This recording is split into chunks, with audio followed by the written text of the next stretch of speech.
Pippins Baseball is live on the air here at Vince Genna Stadium as we begin Independence Day weekend. The Yakima Valley Pippins resuming their regular season in the West Coast League, taking on the Bend Elks as we celebrate America's 250th birthday with a 3-game set down here in the tourist capital of Oregon. The Pippins come into this game big game hunting against the Elks after dropping 2 of 3 up in Yakima earlier this season. Good afternoon, everybody, and welcome into the broadcast. My name is Harmon Johnsen, your voice of the Yakima Valley Pippins, and it's a beautiful day in Bend, Oregon to get a series underway. Yakima Valley coming off of a 4-game non-league stretch that capped off a 10-game homestand, starting with the Wenatchee Apple Sox way back on last Tuesday. The Pippins would drop all 3 of those games to the Apple Sox 9-4, 11-5, and 16-6. Then they would welcome in the Kelowna Falcons. After Kelowna took game 1 8-3, Yakima Valley responded and broke the losing streak with a 4-3 victory on Saturday. And then moving into Sunday, the Falcons and the Pippins played a marathon contest, 3 hours and 46 minutes, that ended up in a final score of 14-10. The Falcons led it 12-1 going into the bottom of the 8th inning. The Pippins scored 9 runs over the final 2 frames to end up only losing by 4. 14-10, the final score in that one. Have not played a league game since, but lost to the Dub C Fish Sticks on Monday 10-5. Lost to the Northwest Star Nighthawks on Tuesday 13-7.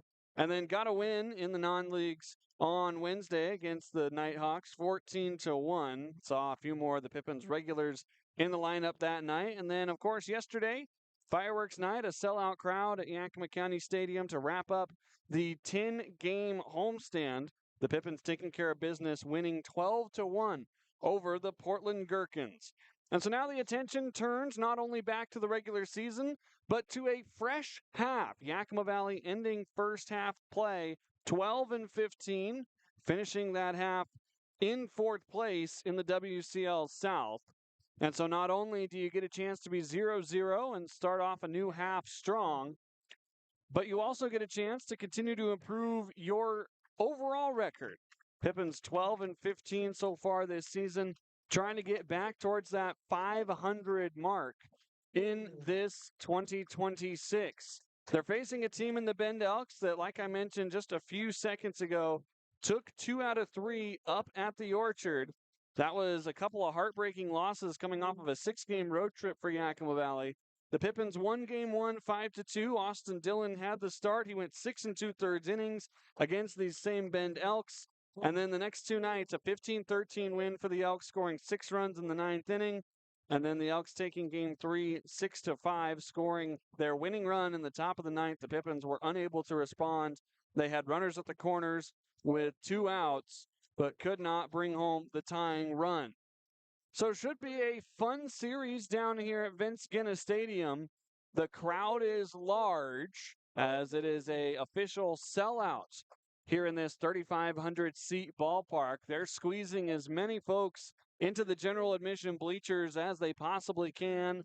There's some reserved seating that is still open beneath me here at this northwesterly facing ballpark.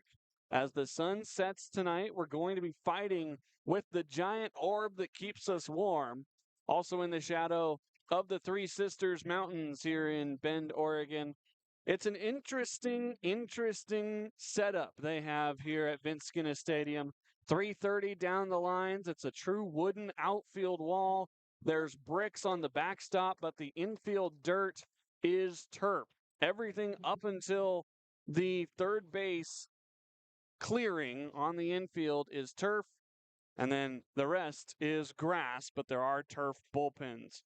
We're going to take a break for the national anthem here on the fireworks night for the Bend Elks. The plate meeting, just finishing up. We'll have baseball in just a moment. You're listening to Pippins Baseball on the road down here in Bend.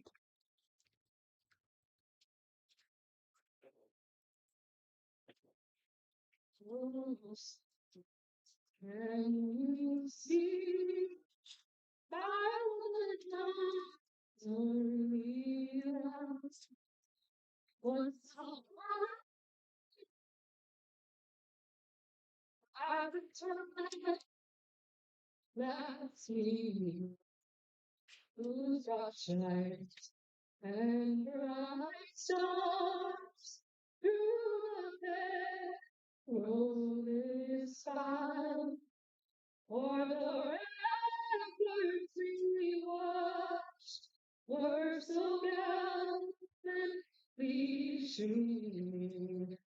And rockets red light, the bolts of sailing high, scary proof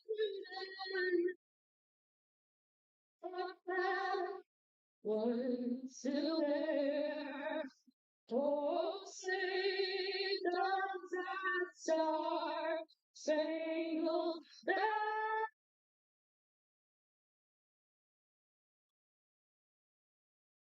for the land.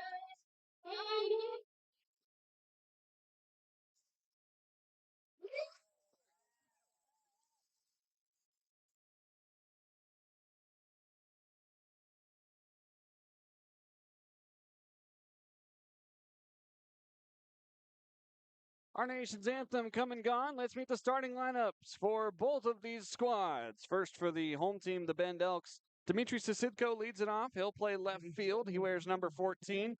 Marcus Galvin, the catcher, is wearing number 20. He will bat second. Cameron Beck is the first baseman. He wears number 39. He will bat third. Cleanup hitter today is the designated hitter, number 1, Win Gurney. Batting fifth is the right fielder, number 13, Chase Miller. Batting sixth is the center fielder, number 10, Keaton Nato. Batting seventh is the third baseman, number 6, Brady Pettit. Batting eighth, the second baseman, number 29, Troy Sanders. And rounding out the lineup for the Elks is Will Goodman, the shortstop. So again, for the Elks, it's Sisitko, Galvin, Beck, Gurney, Miller, Nato, Pettit, Sanders, and Goodman. Alan Cox is the manager of the 11 and 14 Bend Elks, and his starting pitcher will be Jackson Kendall on the hill in just a moment. There's a ceremonial first pitch going on before the warm-ups begin for the Elks. For Yakima Valley, they will send up Tyson Miller first, the left fielder, wearing number 3. Then Daichi Furuhata will bat second, playing third base and wearing number 26. Nick Velasquez will be the second baseman today. He'll wear number 17. The catcher, Parker Burt, is the cleanup hitter. He will wear number 25. Jay O'Neill, the center fielder, is the fifth place batter. He will wear number 7. The right fielder, Luis Garcia, will bat sixth. He wears number 15. Batting seventh is the first baseman, number 13, Levi Sotomayor. Batting eighth, the designated hitter, number 40, Malachi Emery Henderson. And batting ninth, number 16, the shortstop, Derek Almeida. Again for the Pippins, Miller for Furuhata Velasquez, Burt O'Neill Garcia, Sotomayor, Emery Henderson, Almeida. Coach Kyle Crestangel in his 5th season with the club. He will send up Austin Dillon for the 12 and 15 Yakima Valley Pippins. On the hill tonight for the Elks, getting his warm-up throws underway, is the right-handed hurler Jackson Kendall. Kendall on the season so far for the Elks, a 1-3 record from Castle Rock, Colorado. 20 innings pitched, 17 strikeouts to 13 walks. He's got a 9 ERA, a batting average against of 333. And so for Kendall, it appears he's going to have high walks and high hits allowed, and that could lead to some early game runs for Yakima Valley. We'll have to see what goes on tonight. Our umpiring crew is the same crew we saw for the Wenatchee Apple Sox series. Clayton Kellogg is the home plate umpire. He wears number 77 on his right sleeve for the West Coast League. And in the field is his partner, Jacob Fisher, who wears number 70. Kellogg behind the plate, Fisher out in the field, this West Coast League umpiring crew. Pippins today wearing their road green uniforms with white numerals. They're going to wear gray pants to go along with it. Pippins in block across the chest with the apple hanging down from the stick on the left chest. They're going to wear the blue caps today, trying to change up the uniform look and maybe get a trend started in the win-loss column. The Elks going with white on white with Bend in block across the chest in a brownish dark color with gold accents. The Elks and the Pippins getting ready for game one of this 3-game series. Independence Day tomorrow. We got fireworks tonight. The Pippins getting ready to resume their regular season as the hunt for the second half begins here at Vince Genna Stadium. Jackson Kendall will work from the stretch with nobody on, and the first pitch of the ball game is a touch high and away at 6:06 p.m. here at Vince Genna Stadium. Weather conditions here in Bend, Oregon, 86 degrees. As Tyson takes the 1-0 pitch out to center field, coming in hard, Nato. He's going to lay out and dive. Does he have the ball? Yes, he does. A web gem to start for Nato in center field. 2 pitches into the game, the Pippins are out. And so Daichi Furuhata will bat with 1 man away. 86 degrees here in Bend. Wind blowing at 6 miles per hour. It's clear skies overhead. The wind moving in from the north at a very short pace. Going to keep us cool here on this 86-degree day. First pitch to Daichi Furuhata is in there for a called strike, according to Clayton Kellogg. Daichi so far on this season for Yakima Valley, doing good things for this club. Someone who's pretty close to being on the short list for the All-Star game coming up here in about a week and a half. It's 2 weeks from last Wednesday. And so we inch closer and closer to the festivities up in Victoria, BC. 1-1 pitch to Daichi is high and tight. Furuhata wears the red arm sleeve on his right arm to complement the green uniform and the gray pants.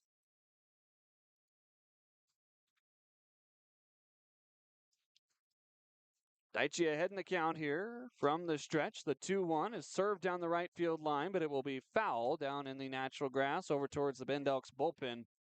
They occupy the first base dugout. The Pippins clear over on the third base dugout. There is a lot of foul territory here at Vince Genna Stadium. The dugout for the Pippins begins at the third base bag. Doesn't end at the third base bag. It begins at the third base bag.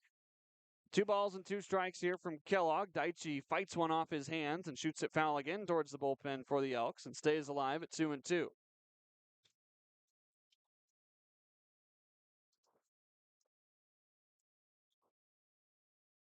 Pipps trying to play spoiler tonight on a large crowd full of people waiting for the fireworks tonight as Furuhata swings and misses at a 2-2 changeup down in the zone. 2 up and 2 down for Jackson Kendall. That'll bring up Nick Velasquez. So from the left side to the right, now back to the left. Velasquez had himself a game a couple of nights ago against the Northwest Star Nighthawks. One of those games that you kind of say that might have defined his season. A 2 home run night, 4 RBI. The only unfortunate thing for Nick is it's not part of the league schedule, so it does not count. Wave and a miss on the first pitch. 0-1 to Velasquez. So holistically on the season, 32 hits, batting .327. That includes the non-league contests. Those numbers just a little bit lower than what I just said for the league season. 0-1 shot out of play and into the stands. 0-2 as Nick falls behind early.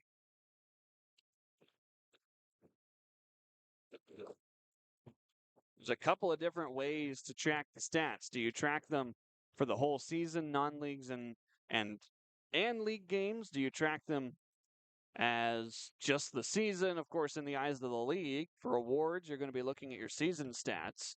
0-2 breaking ball, just a touch high and away. Count now 1-2.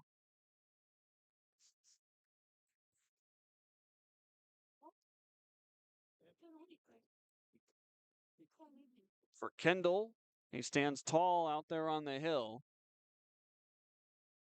From Houston Christian University.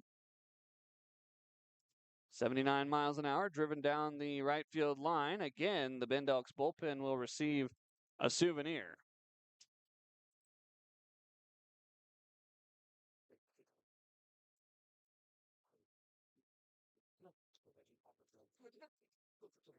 They're going to have to continue to fight here as it's 1-2 strikes.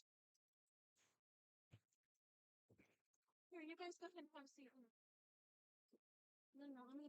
The 1-2 delivery. Nick drills it right at the first baseman, Cam Beck, and he catches it on a line.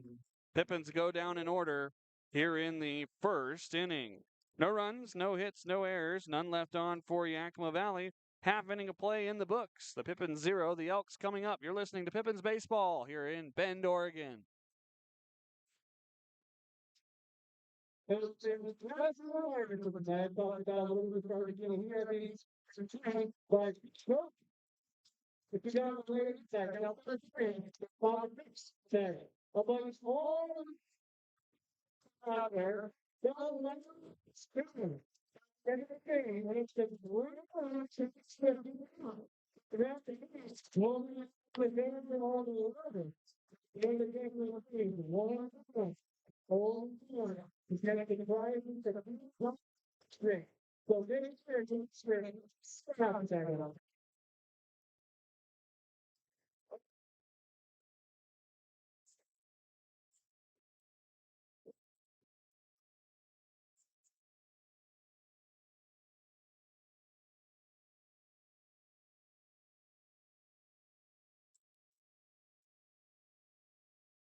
Welcome back to Bend, Oregon.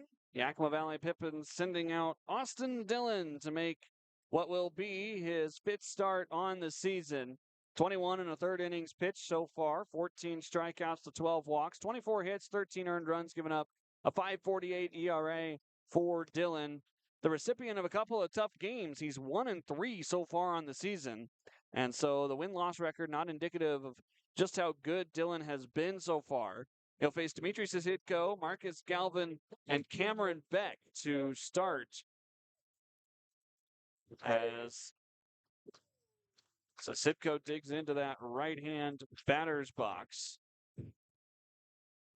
Dimitri Sisitko, one of the potential all-star candidates coming up in about a week and a half for the Bend Elks. He's batting .390 through 18 games with the Elks. As the first pitch he sees is popped up behind the dish. Parker discs the mask. He's up on the warning track against the netting. He drops the baseball. Had a chance for a first pitch out, but Dimitri Sisitko continues to stay alive. Bert had a hard time finding that against the high sky. And I'll be completely honest right now, there is a cover for the window, almost similar to an old-style garage door that comes down at night. So when a ball gets popped up in the air, I can't see it. Here's a 0-1 on the ground out to short. Almeida on 3 bounces. The throw to Levi is in time. So 2 pitches gets the first out for Austin Dillon on the 6-3 ground out. That'll bring up the catcher, Marcus Galvin. Galvin from Grand Canyon. On the season for the Elks, holistically batting .265, including the non-league contests. They had a couple against the Portland Rosebuds and the Portland Gherkins. Out of the windup, Dillon fires a first pitch down and away for ball number 1. Galvin in that left-hand batter's box from Chino, California. As the 0-1 pitch from AD is sent high back to the backstop again, but this one will get out of play. It's going to bounce right into the grandstands. And did that get somebody? Right on the elbow, he says, as I lean out the window here to take a peek into the crowd. The door is open to allow air to come through. Otherwise, it would be very, very warm in this press box. I'm sitting over on the first base side as you look at the field, but still directly behind the plate. 1-1, a foul ball sent towards the Elks dugout over on the first base side, 1-2. It's a very unique field here in Bend, Oregon. The Elks calling Vince Genna Stadium home since 2000. They're a big reason why the stadium is still here today. 1-2 from AD out of the windup is high and away at 84 to move the count to 2-2 strikes. The Elks part of the preservation effort of Vince Genna Stadium that was going to get torn down had nobody moved in as the breaking ball bounces in to move the count to 3-2. Of course, the Elks, a founding member of the West Coast League back in 2005. They've got a lot of history at this ballpark, including a playoff game here last year. Payoff pitch sends a fly ball out to center field. O'Neill going back, spinning around, reaches up, makes the catch. Some tall shadows being had from some trees out in center field, but Jay not fooled, and there's 2 away here in the first inning. So now Cameron Beck goes by Cam, digging in for his first plate appearance. Another right-handed bat for Alan Cox and company. Beck from Oregon State, native of South Jordan, Utah, though. Playing not too far from his home ballpark as Dylan releases a breaking ball too high and it gets past Bird all the way to the backstop, 1-0. The drive is just a little bit longer to get to Corvallis. Of course, you're about on the same horizontal plane as the 1-0 breaking ball spins over the heart of the plate for a called strike, 1-1. The drive to Corvallis takes longer, though, because you've got the mountains you have to go through.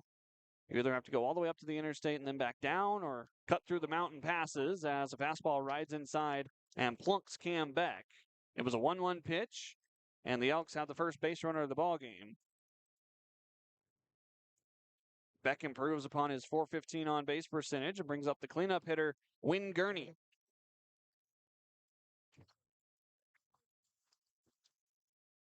Win Gurney, incoming freshman to the college ranks. It's the first pitch he sees is a fastball that gets away from Parker and bounces off the bricks for a wild pitch. Moving up to second is Cam Beck.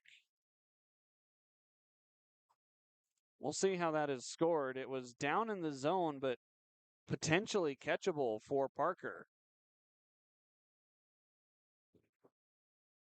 1-0 out of the stretch. Here's a chopper over towards Daichi at third. He's going to gather. He will throw. Levi stretches, and the out recorded. A man left at second base, but no damage done. No runs on no hits, no errors, and 1 man left on after an inning of play. No score here at Vince Genna Stadium. Come right back. Pippins up to bat for the second time next.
Second inning here in Bend, Oregon, as the Pippins head up to swing the sticks for the second time. They got set down in order in the first, and so it'll be Parker Burt, then Jay O'Neill, and Luis Garcia leading it off. Parker Burt, what more can you say about the catcher from Mansfield, Texas, other than the fact that he is leading the West Coast League in batting average with a 403 clip? And he also is another one of these potential candidates for Yakima Valley to represent the Pipps at the All-Star game up in Victoria. That roster announcement coming out sooner than later. The game, if you think about next week, is a week away. Kendall going to face the hard-hitting righty and throw a breaking ball to start it off. 1-0.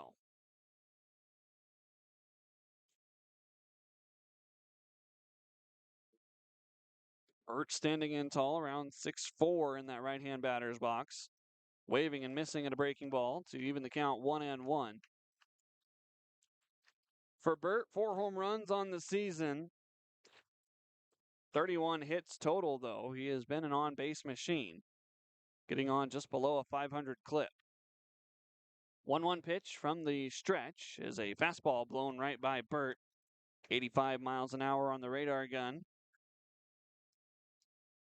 When you saw Kendall's numbers coming into this game, it was a question mark of, will he be around the zone? Will he be sporadic?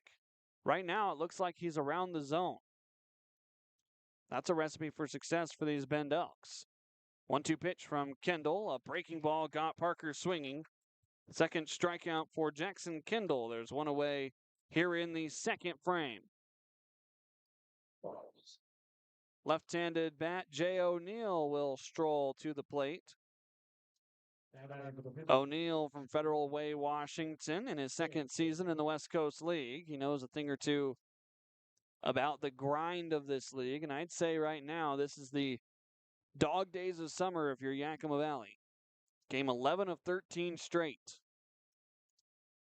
First pitch downstairs with a fastball from Kendall. 1 ball, no strikes. O'Neill on the season batting .262. That includes an appearance in the non-leagues earlier this week. And I guess the one saving grace for the Pippins is that 10 of the first 13 games in a row were at home. 1-0, a half-hearted wave and a miss at a fastball top of the zone, 1-1. The unfortunate thing is because you played 4 straight non-league games, you did lose out on a Monday off day on what would have been the day right after the Kelowna series wrapped up. Good to see guys out there on the field that maybe haven't been playing as much, but the off days are very valuable. 1-1 pitch, swing and a foul ball back to the netting. It was a breaking ball that time from Jackson Kendall.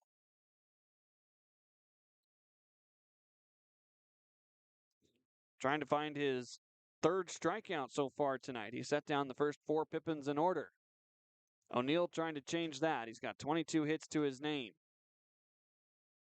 1-2 pitch. The tall righty misses down and in. Tried to really yank that one past O'Neill. Kendall wears the socks up to his knees. He's got 3/4 sleeves poking out from under his white top with black or brown pinstripes. 2-2. High and away with a changeup. The count runs full to Jay O'Neill. Pipps looking for the first base runner of the evening. Getting started just a few minutes earlier than normal. A 6:06 p.m. first pitch ahead of a fireworks show tonight. The Elks perform their fireworks on the field. As the payoff pitch comes home, it's sent foul into the top of the screen. We'll do it again. Or at least that's my assumption, because the fireworks show is scheduled to start 30 minutes after the game. If you think about last night for Yakima Valley, the Pippins got their fireworks off the ground in 5 minutes after the contest ended. Another payoff pitch on the way to O'Neill. A breaking ball, and that's sent foul over by the Elks dugout. The way the sun glints off of the dark green turf and the brown turf that makes up the infield, it is sometimes easy to lose track of where the baseball is here. You've got a white pearl going against really bright turf as the 3rd payoff pitch misses inside at the knees to Jay, and he'll draw a well-deserved walk. Man aboard for Yakima Valley. Here's Luis Garcia. Garcia can mash for these Yakima Valley Pippins. Only one home run on the season so far, but 22 hits, 8 doubles, including the non-league contests. So Kendall, who's been working out of the stretch, will have to do it with a man on for the first time.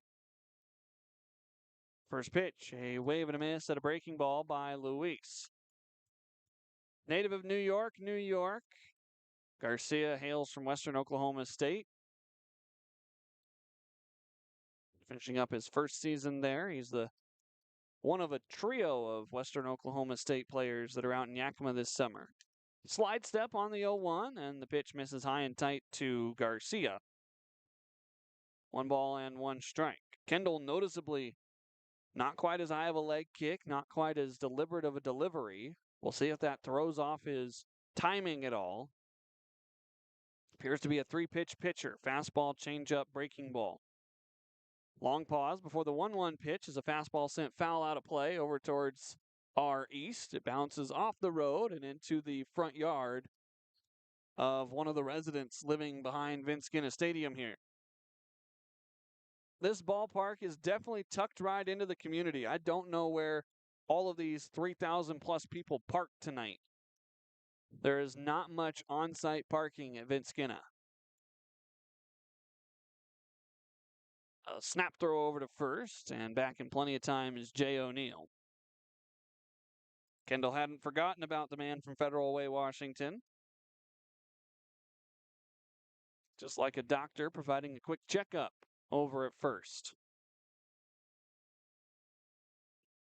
Garcia stands half hunched in that right-hand batter's box. Another throw over to first.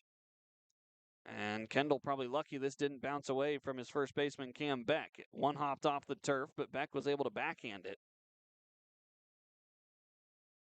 So Luis going to have to wait a few more seconds before the 1-2 pitch comes home. Set at the belt is Kendall. He's taking a long look into the plate. Still looking. Now he brings home the 1-2. It's a breaking ball up above the strike zone. And the count runs to 2-2. Garcia's drawn 15 walks on the season. He's struck out 20 times. On base percentage of only .363. Levi Sotomayor, left-handed bat, waits on deck. 2-2. Kendall sends it home. Jay's running. A breaking ball. Top of the zone. Called a ball again. O'Neill slides into second. He is safe. Or was it called strike 3? Looks like Garcia's walking off for out number 2. So instead of a full count, it's a third strikeout for Jackson Kendall. But a stolen base for Jay O'Neill puts a man in scoring position for Yakima Valley with 2 outs. Did not see much of a symbol from Clayton Kellogg, but he said that breaking ball caught just enough of the letters. Levi Sotomayor has been on a tear recently, including the non-league contests, as the first pitch, a changeup at 80, is called strike 1 on the outer half of the plate. Sotomayor from Reno, Nevada, had an inside the park home run a couple nights ago. 17 hits in 36 at-bats means he's batting .472, including the non-league games. 0-1, that misses outside. 1-1 strike. A 4-for-6 night against the Northwest Star Nighthawks on July 1st, including 1 run scored and 7 RBI. 7 RBI. He and Nick Velasquez accounted for, I believe, 12 of the 14 RBI on the night. 1-1 pitch from Kendall. That's a fastball that misses. No, called a strike right at the top of the zone. It's a delayed strike call for Clayton Kellogg. He stands up and then points if it's a strike. So I'll try not to get too far ahead of myself here as Levi finds himself down to his final strike. Jay O'Neill standing at second base after a stolen bag. The 1-2 pitch is a chopper out towards second. Sanders up with it. He'll underhand flip, and Beck puts it away to retire the side. The Pippins get no runs on no hits, no errors, and leave one man on the base pads. We've played an inning and a half here at Vince Genna Stadium. No score between the Pippins and the Elks. We'll be right back. You never know. Yeah, it does make me laugh. It's terrible. And he has no choice to like root you for anything. I know. They brought they oh, I get it. They brought they both team more than everything got here. Just getting on here. So then play is what's going to see for what they're doing. They will not do here. They will need to draw the hearts there. Still this.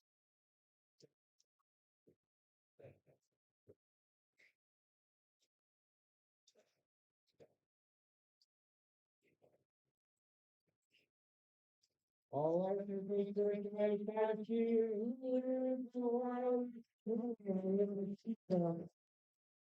All the devil is doing. All the devil is doing. You gotta thank you.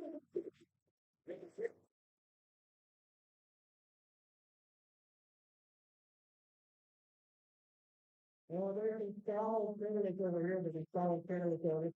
Let's see if the first team has scored. Let's put two sections.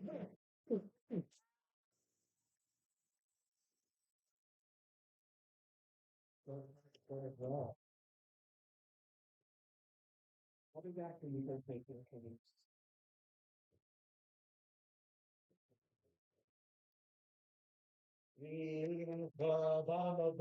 Welcome back to Vince Genna Stadium. Loudest fan contest taking over my crowd mic sticking out the window.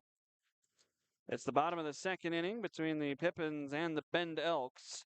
Austin Dillon hit a batter but left him stranded as now Jace Miller will dig in for his first at bat. The first pitch from AD misses just a touch outside to make it 1-0. Miller from Medford, Oregon, spending his third season here in Bend playing for the Elks. As the bat goes flying on a 1-0 swing and a miss, the Pippins bat boy, provided by the Elks, is going to go retrieve the stick, and some rosin and spray is being delivered to Jace Miller over behind the dish. That's one way to get strike one if you're Austin Dillon. 2 years at Division I Portland for Jace Miller before moving on to Oregon State. In the Springs, he has only played a combined 28 games as a Division I baseball player, but here with Bend in his third season after playing 37 games in 2024 and 43 games in 2025, taking the 1-1 pitch just a touch outside from AD, but it's called a strike by Clayton Kellogg. There's that delayed strike call again. So 1 ball, 2 strikes the count. AD winds and fires, and the pitch is served foul out of play over to the right. With the Elks in 24, a 290 batting average for this right fielder Miller, and then a 383 batting average in 43 games for Miller last year. 1-2 pitch. Dillon misses high and in, but Miller gets out of the way. 2 balls and 2 strikes. Whereas Kendall seems to be missing down and in with some late releases, Dillon doesn't seem to be finishing his pitches quite as well with some early releases. Out of the full line, the 2-2 is a breaking ball pulled on the ground foul. Daichi will pick it up just past the bag. That ball was about a bag's length away from being fair. Instead, it's 2-2, and Miller will return to the batter's box. AD about to throw his 20th pitch. His counterpart, Jackson Kendall, has 33 to his name. 2-2. Check swing, foul ball over towards the Elks dugout. And so we'll do another one at 2-2. Austin, not a high strikeout guy. In fact, the last time that he faced the Elks earlier this season, I believe he only had 2 strikeouts, but he got through 6 2/3 innings. Another 2-2 sent straight back into the netting. On deck hitter Keaton Nato almost ended up with the ball off of the protective mesh. And it is mesh. It was obviously at one point chain link because of the distance between the poles, but it is mesh now. A fourth 2-2 is a breaking ball high and tight, and the count will run full. The walks have been an issue for Yakima Valley pitching. So far tonight, a hit batter is the only free pass. Payoff pitch from Austin Dillon. Changeup slipped out of the hand high. There's the first official walk issued by AD. And the leadoff man is aboard here in the second inning for the Elks. No score here at Vince Genna Stadium, just getting underway, as is most of the West Coast League. We were one of the early starts today compared to the rest of the WCL. At 6:05 first pitch. It's now 6:35, which means everybody else should be getting underway now or shortly. I know there's a couple of 7 o'clock games for fireworks shows tonight. First pitch from AD to the center fielder, Keaton Nadeau. Finds the heart of the zone for strike one. Nadeau from CSU San Bernardino. On the season, batting .239 for the Elks. AD set at the belt. Now he spins and throws to first, but back in plenty of time is Jace Miller. Miller on the season for the Elks. No stolen bases, so to this point, not been shown to be a threat to run. He is dancing over there at first. 0-1, a half swing, and Clayton Kellogg says Nadeau went around on a pitch that was down and away.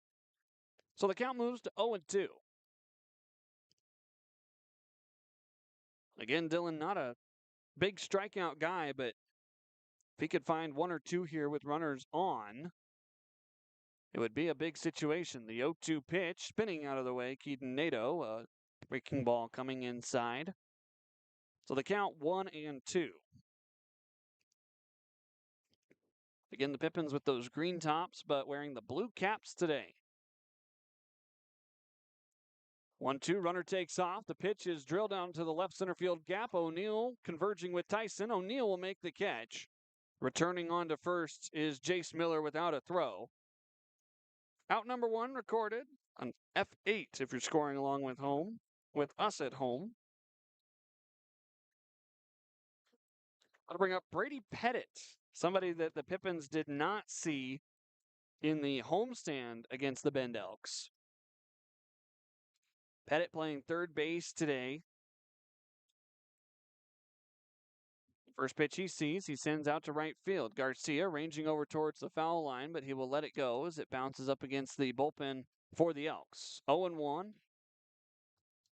Pettit coming from St. Mary's College. Playing in what I can find to be only his second game for the Elks. A check throw over to first. Back in enough time is Miller. His one game on the season to this point was against Walla Walla on the 1st of the month. Went 1 for 4 with a run scored and a strikeout. 0-1 from AD. There's a fastball stuck on the outer black. 0-2.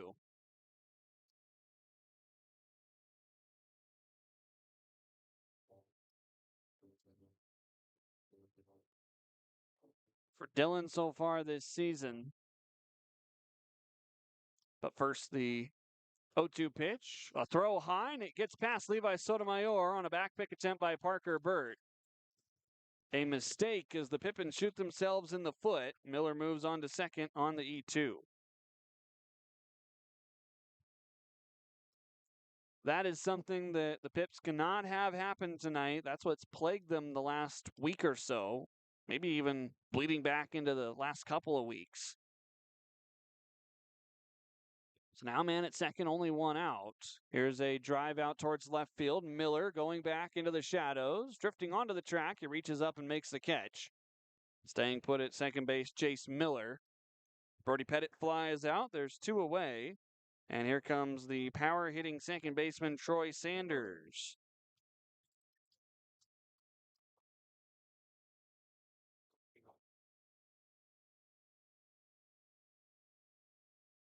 Not very often do you see a guy that usually has power hitting down in the 8 hole.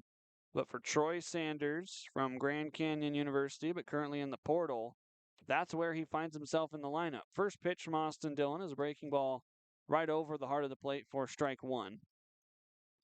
Sanders from Tucson, Arizona, 4 home runs, 2 doubles, a triple. 0-1, a weak swing and a miss by Sanders, and quickly Dillon ahead in the count 0-2. 13 games this season for Troy Sanders, batting .265 for the Elks. AD in pitchers counts, holding opponents to a 192 batting average, trying to get some more of that result here. A long look out to second base from the belt. Here comes AD. It's a chopper over to third, foul. Daichi picks it up in the coaching box.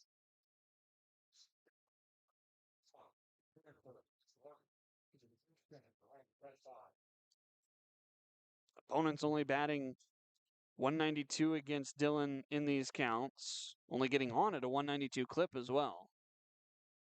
0-2, it bounces in, but Parker able to come up with it. 1 ball and 2 strikes. Fastball spiked by AD. But the numbers for Austin very low on the strikeout side. 1-2. Shot foul over towards the Bend Fieldhouse, which is over off to the left. Indoor batting cages, some wide open space to host events as well. If you follow the channel, the Baseball Bat Bros, you have seen the inside of the Bend Fieldhouse. You've also probably seen the field here at Vince Genna Stadium. Will Taylor films a lot of his videos here at this ballpark. Another 1-2 from AD. A breaking ball fouled off the foot of Sanders. It's still 1-2. Pitch count continues to rise here for Dillon in the second inning. The highest strikeout percentage that AD has is in any 2-strike count, 33% that he gets a strikeout. The league average, though, is 43%. Another 1-2 on the way. It's sent straight back into the netting. And again, the fight continues.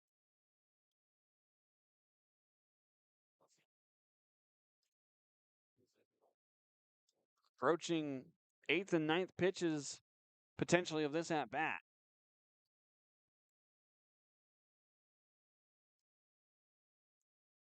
1-2, wave and a miss, a breaking ball down and away. Austin Dillon picks up his first strikeout of the evening, and we get through the second inning. No runs on no hits, no errors, and 1 runner left on the base paths. We've played 2 here in Bend. No score between the Pippins and the Elks.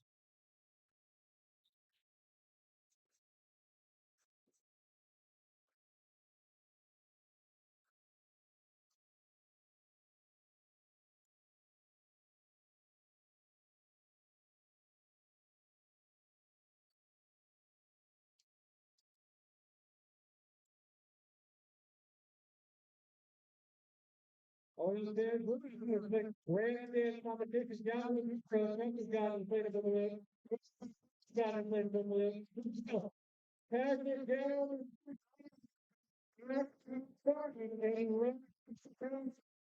That entire row is gonna get 3 popsicles.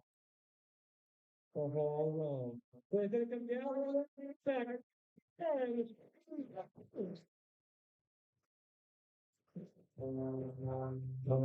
base is down halfway.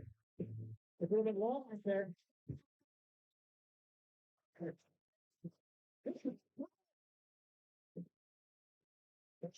Oh, boy, it's long, the line, all, well, yeah.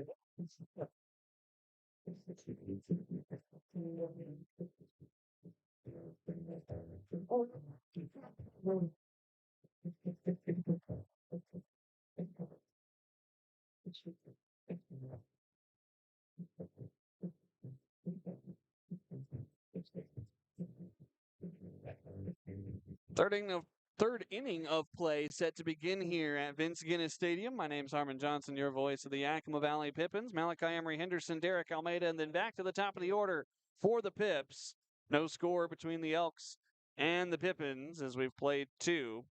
You'll have to forgive me for some of these tongue flubs tonight. This is game 11 of 13 in a row. I continue to hold myself on a pretty high standard. So I'm silently punching myself here whenever that happens. First pitch to Malachi Emery Henderson is downstairs for ball 1. Malachi on the season for the Pipps, batting 196. Got some help from the non-league contest to up his average. He had 3 hits. Scratch that, make it 4 hits between Dub C, Northwest Star, and Portland. The 0-1-1-0 is swung on and missed 1 ball and 1 strike. It was a fastball over the heart of the plate. Malachi's got home run power. He showed that off in batting practice. There's a road beyond the right field wall that you could see the balls bouncing off of as he shoots one into the netting over on the left side to make it 1-2. He just hasn't been able to translate that from batting practice into games.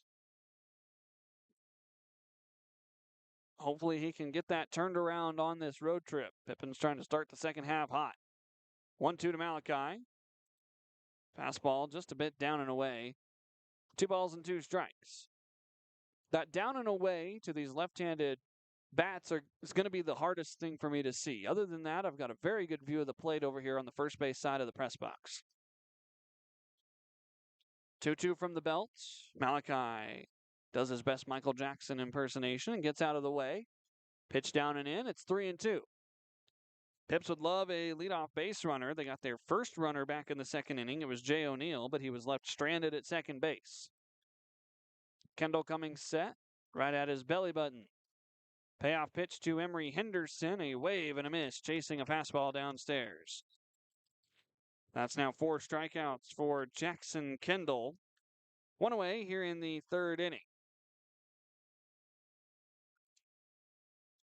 I'll bring up Derek Almeida, number 9 hitter for Yakima Valley. Almeida, so far on this season, has seen an uptick in batting average, 304 over his 17 games. Trying to set the table for Tyson Miller, who's an on-base machine. Swinging on the first pitch, a ground ball fair past the bag and into left field. It was a high chop over towards the left fielder, Sisidko. Almeida trying to stretch it into a double. He will do so. First hit of the ball game is a bounding ball double through the turf and into left field by Derek Almeida. And the Pipps have a man in scoring position with only 1 out here in the third inning.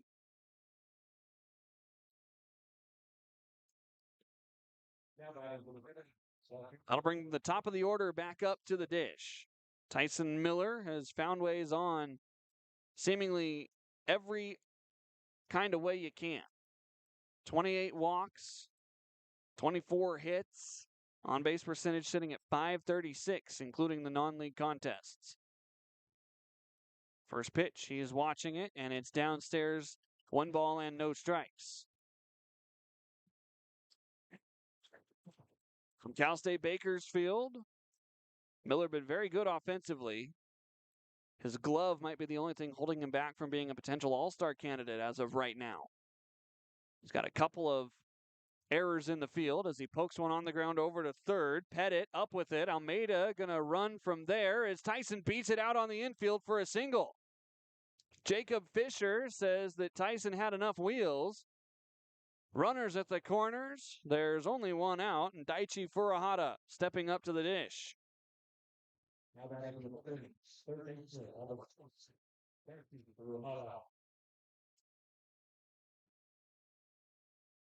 Still waiting on the scoring. We'll see if it comes in as either a hit or an error. Looks like an error potentially. There's 1 apiece on the scoreboard. There was a slight bobble over at third by Pettit, which allowed Tyson to leg that one out. Breaking ball's the first pitch to Daichi Furuhata. 1 ball and no strikes to the man from Swak. Daichi spent 2 seasons at Southwestern Oregon Community College. In the portal, had verbally committed to Northwest Nazarene. Tyson takes off. The 1-0 pitch is on the ground out to short. The Pipps stay out of the double play. A run's going to score. Daichi is out on the throw that pulled Beck off the bag. The slap tag applied. It's 1-0 Pippins as Almeida crosses home plate.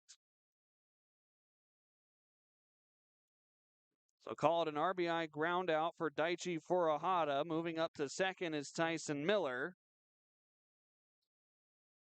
Daichi is out number 2. Pipps trying to add on now. Nick Velasquez, a very capable bat. 4 home runs on the league season, 2 more in non-league play. He's got 8 doubles and a triple as well to go along with 26 RBI. First pitch, a wave and a miss. Went chasing a changeup down at the knees. No balls and a strike. So Kendall has allowed his first run. Question now is, will it snowball or will he find a way out of this? With 2 outs in the 3rd inning, you've got 9, 1, and 2 due up for Bend as well. Certainly nothing to fret about if you're one of the 3,500 people here at Vince Genna Stadium. 0-1, Nick chases another changeup. 0-2. I don't think Nick is going to see very many fastballs until he can prove that he can hit secondary pitches. That has been his one Achilles heel. Sometimes he goes hunting fastball and doesn't readjust midway through the plate appearance. 0-2 with Tyson at second. The ball gets away on an errant fastball to the backstop. Wild pitch advances Miller on to third, and now an insurance run for the Pipps is 90 feet away.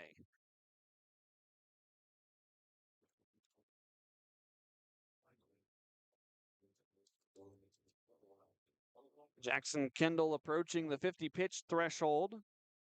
His counterpart for the Pippins, Austin Dillon, is at around 40. Nick going to have to protect with 2 strikes and 2 outs. Outfield playing him straight up, infield playing for a pull on the ground. The 1-2 is shot the opposite way in the air over towards the Pippins bullpen. It will bounce over against the porta potty that's down there for the Pipps relievers. Count still 1-2.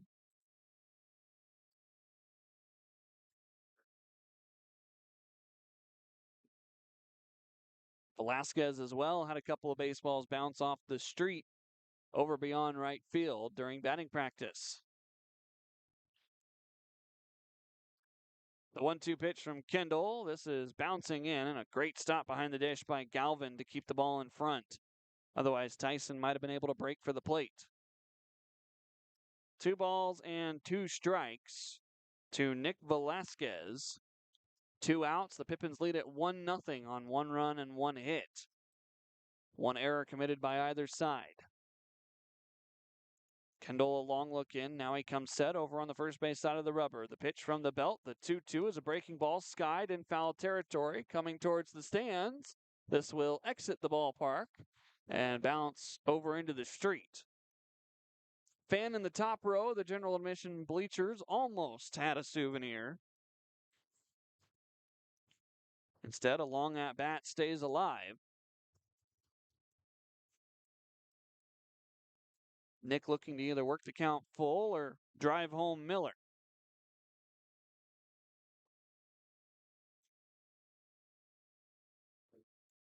Two on the way to Velasquez. Here's a line drive into center field. Nato coming in.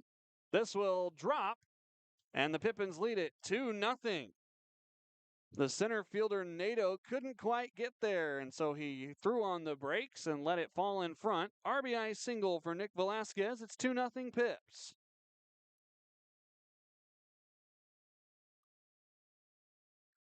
That ball was stung into center field. I don't have the TrackMan data directly in front of me, but I know it was hard hit. And that trend continues for Velasquez. During his 2 home run night, all 4 balls off the bat came off at 100 miles an hour or faster. Nick running on the first pitch. Parker swinging through. It's strike 1. Throw down to second is not in time. Goodman, the shortstop, was twisting around as the ball went to the second base position side of the bag. 0-1 the count. But Nick Velasquez stands at second after a stolen base.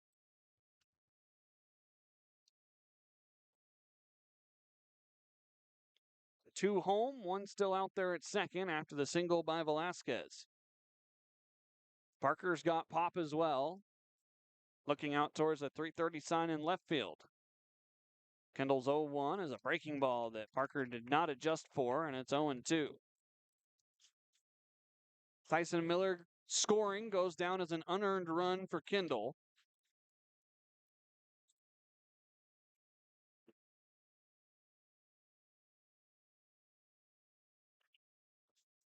A look back to second base.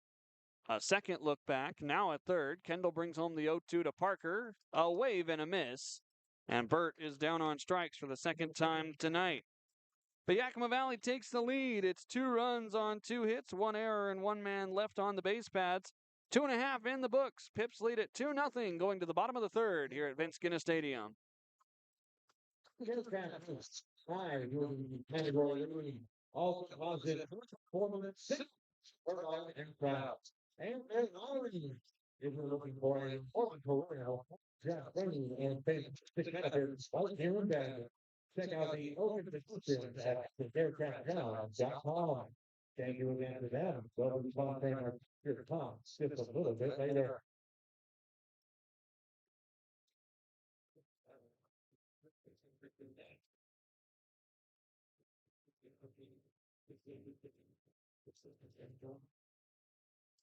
For the right here in the middle again. Go, he's going to go to early morning. Long day, you seem to go benches. Whether you're hitting the trail, keep the work, or keep on the bench, be good. He's very healthy, guy, and then.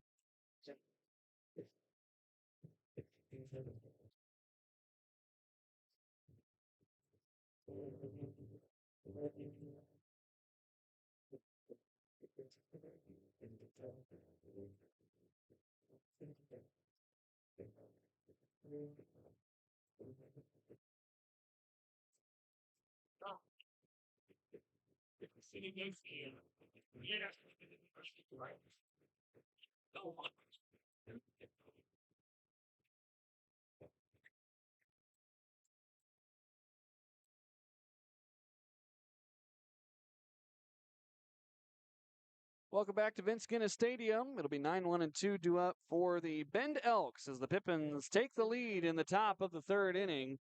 They got a double by Derek Almeida. Tyson Miller reached on an error that set up runners at the corners. Furahada grounded out, driving home Almeida. Nick Velasquez shot a single into center field to make it 2-0, scoring Miller. Now Austin Dillon with a lead will face Will Goodman, and then the top of the order for the Bend Elks. Pitch number 39 from AD is just a touch outside, 1 ball and no strikes. Will Goodman from Pepperdine, a native of Bend, Oregon, though, spending his first season here at Vince Genna Stadium as an Elk. Breaking ball from AD, 1 ball and 1 strike now. I would not be surprised, though, if Goodman has played on this field before. Sometimes used for the American Legion, sometimes used, I believe, for the high school as well. 1-1, Goodman shoots one into left field. This is dying in front of Tyson. It'll get down and bounce into the grass. First hit of the game for the Elks comes from the number 9 hitter, Will Goodman. And now back to the top of the order with the leadoff man on base. Dmitry Sisitko grounded out back in the first inning. Sisitko from Coppin State was out on 2 pitches against Austin Dillon. Pop up in foul territory that Parker Burt dropped, and then a ground out to Derek Almeida. 2-step lead at first, and Dillon going to check back on Goodman in plenty of time. So still no pitch thrown here to Sisitko. Sisitko from San Juan Capistrano, California. It's quite a fun hometown to say. First pitch, a line drive into left center field. Tyson coming on. Nobody's going to get there. Miller catches it on the bounce. Back-to-back singles into left field for the Elks, and they've got 2 on with nobody out to start the third inning.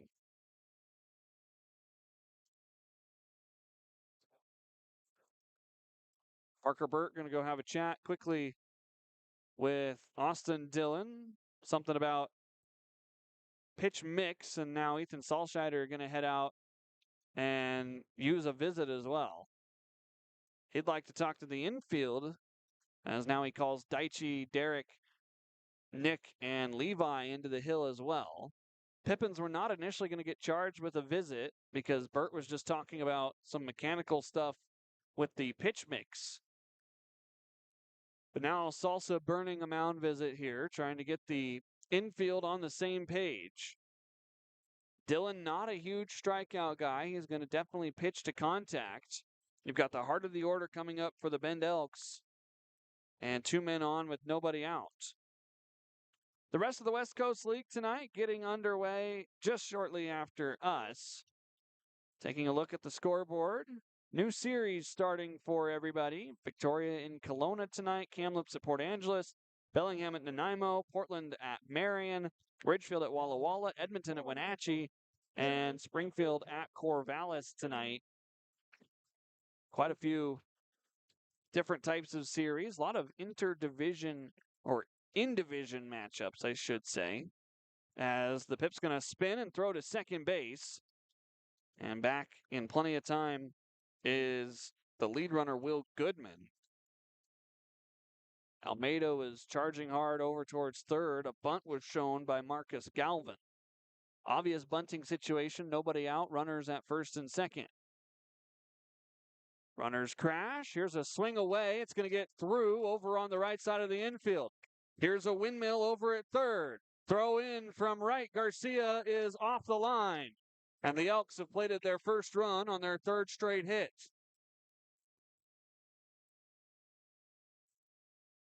Galvin swung away and poked it through the right side. Goodman scored, and it's 2-1.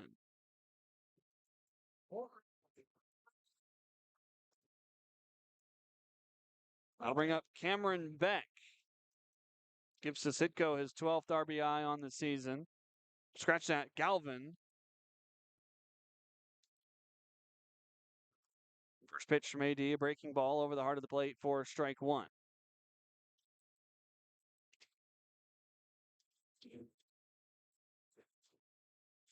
Beck was hit by a pitch back in the first inning. Runners are at second and third after that poke through the right side. The throw coming to the plate. It's a single for Galvin, but then advancing on the throw as the pitch comes in high and tight to make it 1-1 strike.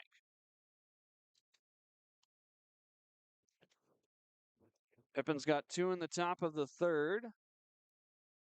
One already home here with nobody out for Bend. AD going to try to limit damage, hopefully escape with the lead or at worst a tie. Wave and a miss by Cam Beck on the 1-1. It's now 1-2. Ballpark here at Vince Genna Stadium, decked out with red, white, and blue bunting. American flags waving everywhere ahead of our nation's semi-quincentennial. AD looking for the first out of this bottom of the third inning. The 1-2 pitch on the way home is a foul tip. Parker could not hang on to it as it dropped in front of home plate. Unable to secure a strikeout there for Dylan. He's got one so far tonight. 3 straight hits to begin this third inning for the Elks. 1-2, driven down the left field line, but yanked foul. This was hard hit all the way to the warning track, but it was outside of fair territory. So the count remains at 1-2. AD standing clear over on the first base side of the rubber, getting ready to go into his stretch. Only one man on the right side of the diamond. It's Sotomayor. The 1-2 fastball pulled high and away. 2 balls and 2 strikes. The Pippins play somewhat of a shift. Of course, Velasquez is helping hold on the runner, but he plays over on the shortstop side of second base. Outfield playing straight up. Daichi guarding the line. The 2-2 pitch from Dylan. Down and in, ball 3. First base is open, and a walk does not hurt you immediately, but that would mean the bases would be loaded with nobody out and a run already home.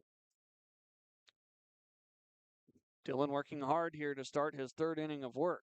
The payoff pitch is line foul past Daichi over at third. It'll roll harmlessly all the way on the warning track down to the Pippins bullpen.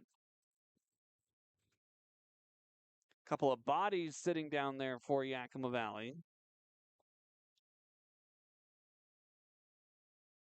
Nobody throwing right now. It's very hard to see the bullpen, but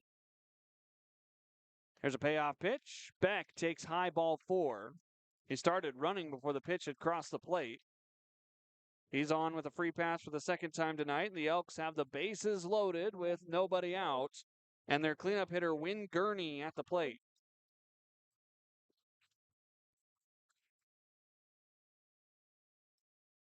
Gurney on the season for Bend, batting .500 after picking up 2 hits and 4 at-bats in his first appearance. Taking a first pitch strike, a breaking ball from Austin Dillon. That was the July 1st game against Walla Walla, 2 for 4 with a run scored, 2 doubles, and 2 RBIs. So this is a guy inserted right into the cleanup spot as he goes chasing a breaking ball down and away to run the count to 0-2. Gurney had 2 home runs for the Elks last year, batting .207 in only 39 plate appearances. Bags full of Elks. The 0-2 pitch from Austin Dillon. Got a piece of it, did Gurney. And the count stays alive. It was a third breaking ball thrown by Austin Dillon.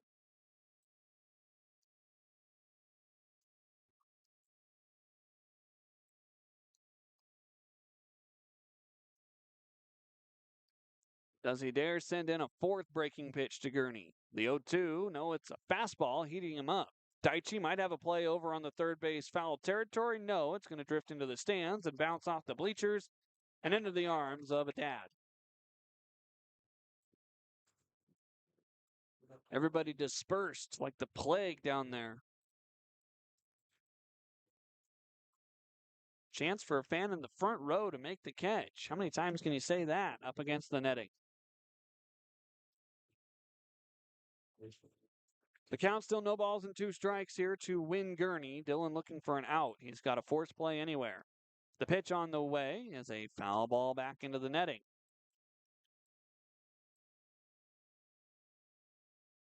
For AD, you hope that that trend of back-to-back-to-back foul balls dies out here. You're approaching 60 pitches only in the 3rd inning. Still don't have an out.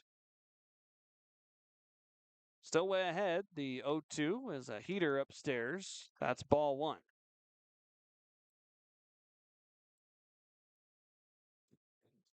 Hour into the contest here at Vince Genna Stadium in Bend, Oregon. Pippins lead it for now, 2-1. Bags are loaded for the Elks. When Gurney waits, the 1-2 is driven right to the bag. Daichi at third, steps on it. The throw to first is not in time. It's a tie game as the lead runner from third, Sisitko, scores. The Pippins get an out as Daichi saves that ball from going into the outfield. So it's runners at first and second in a 2-2 game and 1 away. The double play could get you out of the side.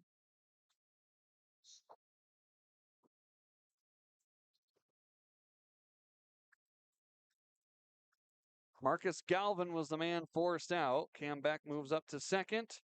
And now Win Gurney on at first on the fielder's choice.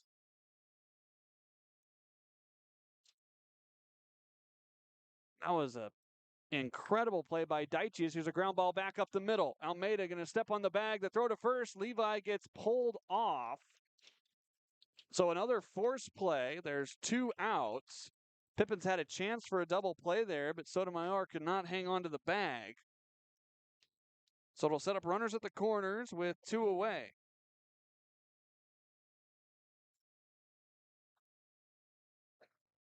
Caden Nato flew out to center field as the first out in the 2nd inning. Good to see Dillon get a couple of outs on the ground. As now looking for one more here with Nato. First pitch, there's a bender. Parker going to let the man steal second. Jace Miller advances on to second base. The pitch was strike 1. That's a good start to Keaton Nato. The Highland, California native trying to drive home 2 and give the Elks the lead. 0-1 breaking ball, just a touch up, 1 ball and 1 strike. Large crowd here at Vince Genna Stadium. Excited for the moment as the game is tied. They could get really rowdy here if these 2 runs come home to score. 1-1. Curveball just above the zone. 2 balls and a strike. Nato came into this game batting .239 for the Elks. That is including the non-league statistics. 2-1. Here's a line drive right to Nick Velasquez at second base, who makes the catch and retires the side. 2 runs come home for the Bend Elks. They get 3 hits as well. No errors, and 2 men left on the base pads for the Elks. We're tied at 2 after 3 innings of play. 4th inning next here at Vince Genna Stadium.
Middle innings here at Vince Genna Stadium, the home of the Bend Elks here in Bend, Oregon, as the Pippins in game 1 of their second half of the season. So glad you're joining us wherever you're at, either on YouTube or on Mixler. My name's Harmon Johnsen. I'm your voice of the Yakima Valley Pippins. It's a 2-2 ball game. 2 hits for Yakima Valley, 3 hits for Bend, an error apiece so far in this contest. Jay O'Neill, Luis Garcia, and Levi Sotomayor lead it off against Jackson Kendall, working in his 4th inning of play, making what I believe, if I remember correctly, is his 5th start of the summer. It's either his 5th or his 6th. I'll do some checking here. First pitch to Jay is sent foul out of play. No balls and a strike. I feel silly. My scorebook, I was getting a sip of water and I was gifted some nice gel pens when my parents were in Yakima. And they work great in the scorebook, but I accidentally dribbled a little bit on the bullpen for the Bend Elks on my scorecard as the pitch misses down and away 1-1. And now most of the left-handed pitchers are just a blob. The positives and negatives of gel pens. Don't get them wet. I wasn't planning on it. 1-1 here from Kendall, working out of the stretch with nobody on. Misses upstairs with a fastball, 2-1. Jay drew a walk back in the 2nd inning and was left stranded there. Hopefully none of the lefties come out of the pen. I only see 2 of them on my scorecard. 2-1. Jay handcuffs himself, but he sends a single out into center field. Very softly hit. O'Neill's aboard for the 2nd time in this game. Leadoff man is on the pads for the Pipps here in the 4th.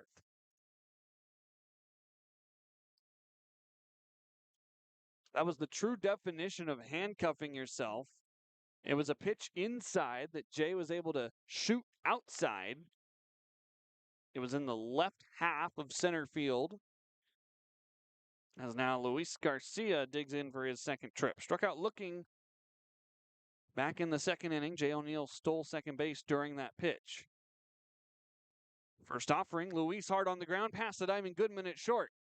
After giving up 2 runs in the bottom of the 3rd inning, the Pippins respond with 2 aboard on back-to-back hits here in the 4th. O'Neill moves up to 2nd. Garcia on at 1st with his first hit of the ball game. Now a chance here for Levi Sotomayor to get the lead right back for Yakima Valley.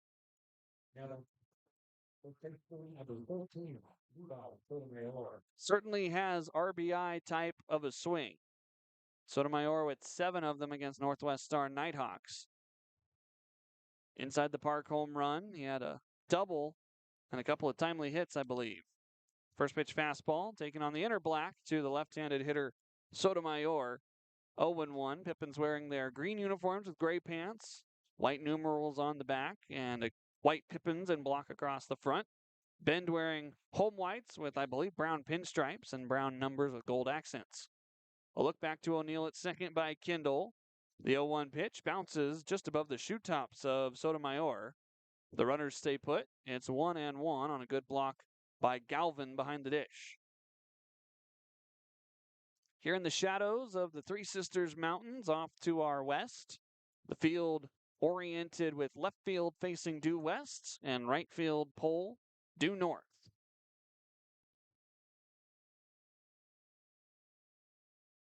1-1 strike. Sotomayor lifts this one over towards right field. Tracking it into foul territory is Miller. No, it stays fair.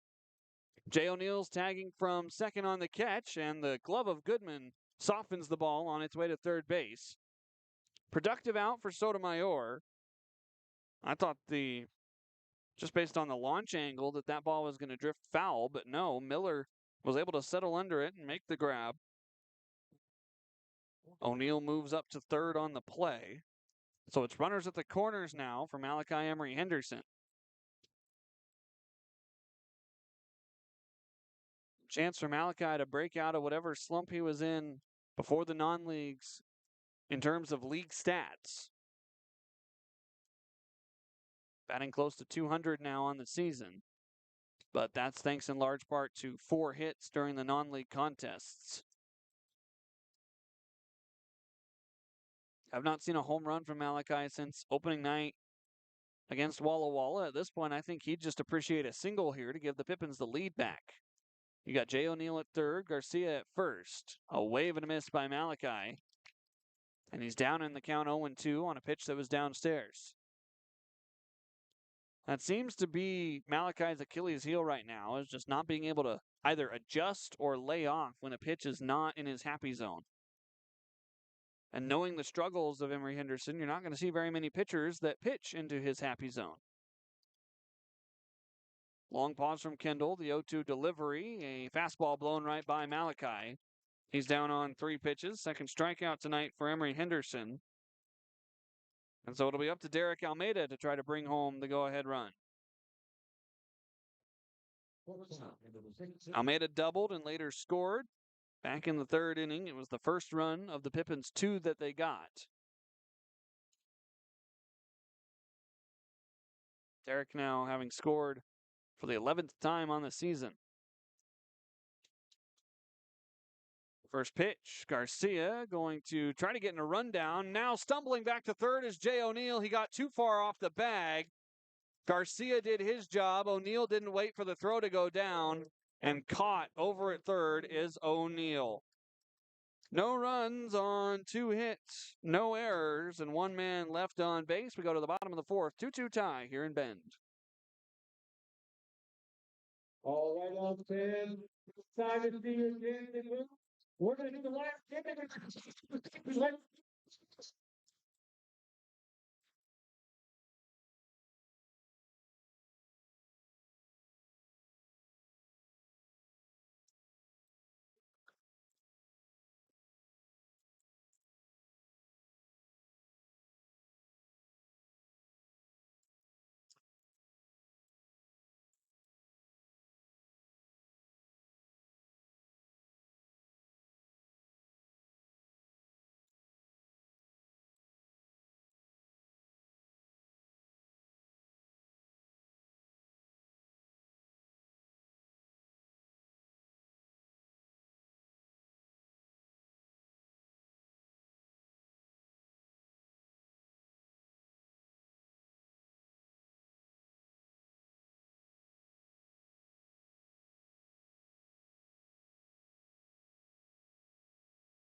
Bottom of the 4th inning here at Vince Genna Stadium. The Pippins had a chance to put a run back on the board, but on the double steal type play that the Pippins and so many other teams run.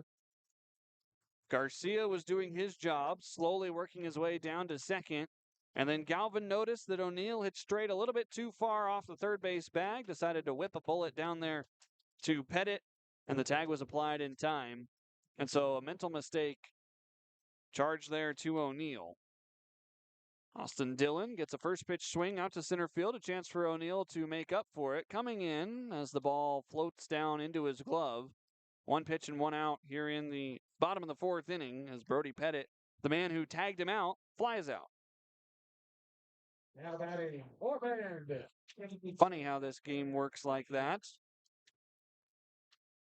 Troy Sanders struck out back in the second inning. That is the only strikeout for Austin Dillon so far tonight. Dillon came into this game with only 14 strikeouts to his name through 21 and a third innings pitched. His first offering bounces in. 1 ball and no strikes. Sanders, the second baseman from Tucson, Arizona, mentioned his power down in the 8 hole as the 1-0 pitch catches the knees, 1-1. Only a whip percentage of 17%. One of the hardest people to put away in the West Coast League. 1-1, fastball just a touch inside, 2 balls and a strike. And what's interesting about his metrics is his pull side is definitely his tendency, but he does have the ability to go the opposite way as he pounds one off of his lead leg foul on a 2-1 pitch to move the count to 2-2.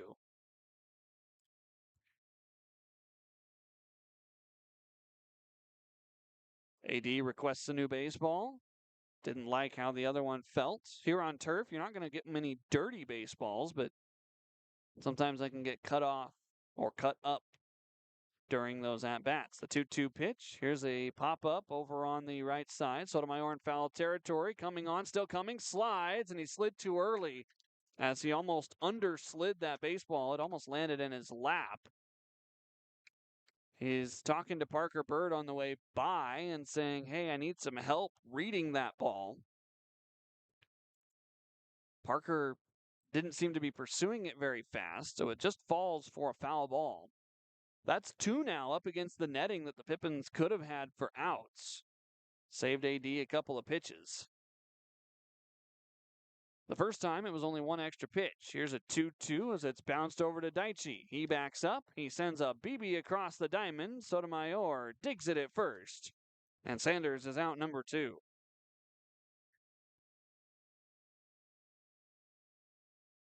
So again, a drop foul ball only costs Austin Dillon an extra pitch.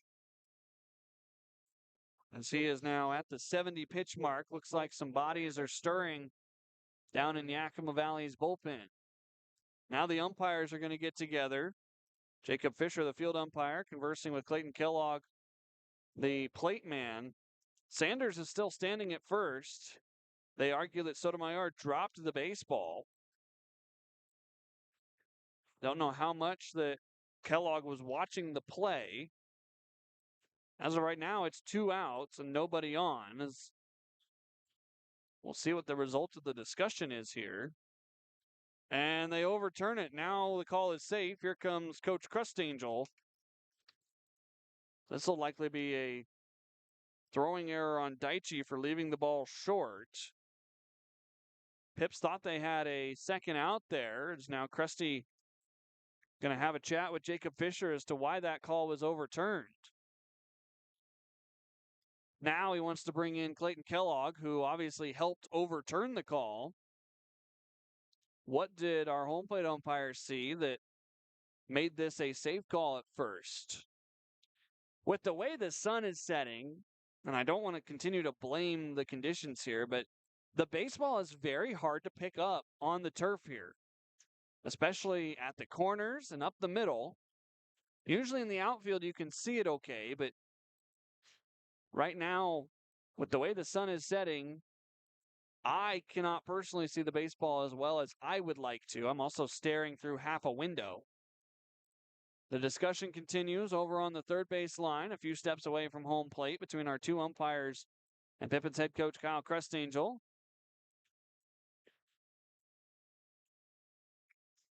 Clayton Kellogg had to have helped his partner Jacob Fisher because Fisher punched out Troy Sanders aggressively over at first before realizing maybe the ball was on the turf.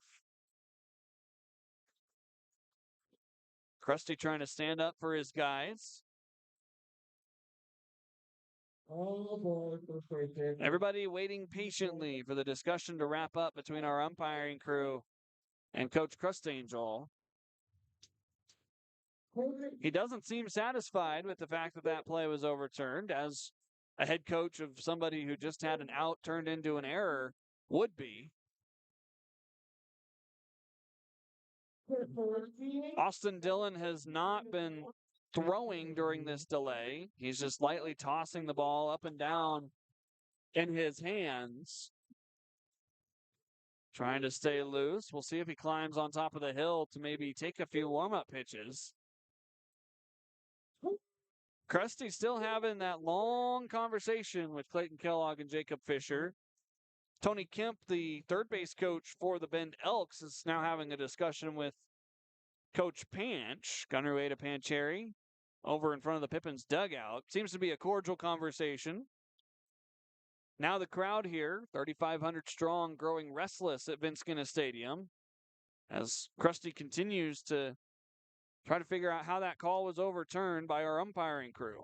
Dillon comes back on the hill, throws one pitch, and says he's still loose, still good.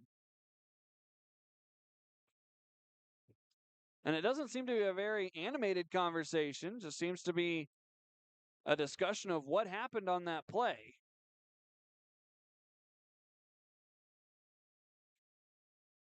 So after the overturning of the umpires, it's one out, a man at first.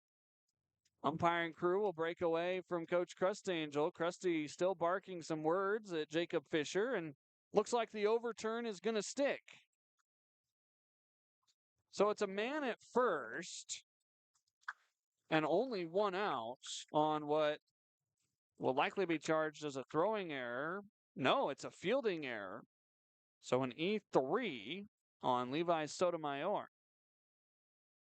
First pitch, wave and a miss by Will Goodman. Good to see AD get a strike after the long delay.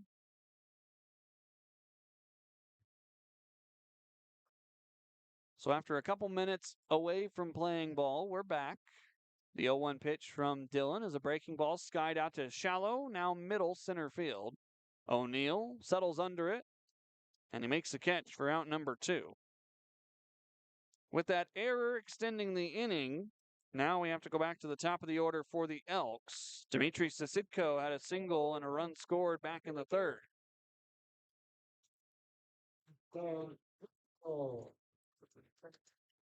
Sasidko 1 for 2 today. Grounded out back in the first. Sanders with only about a step and a half lead over there at first base.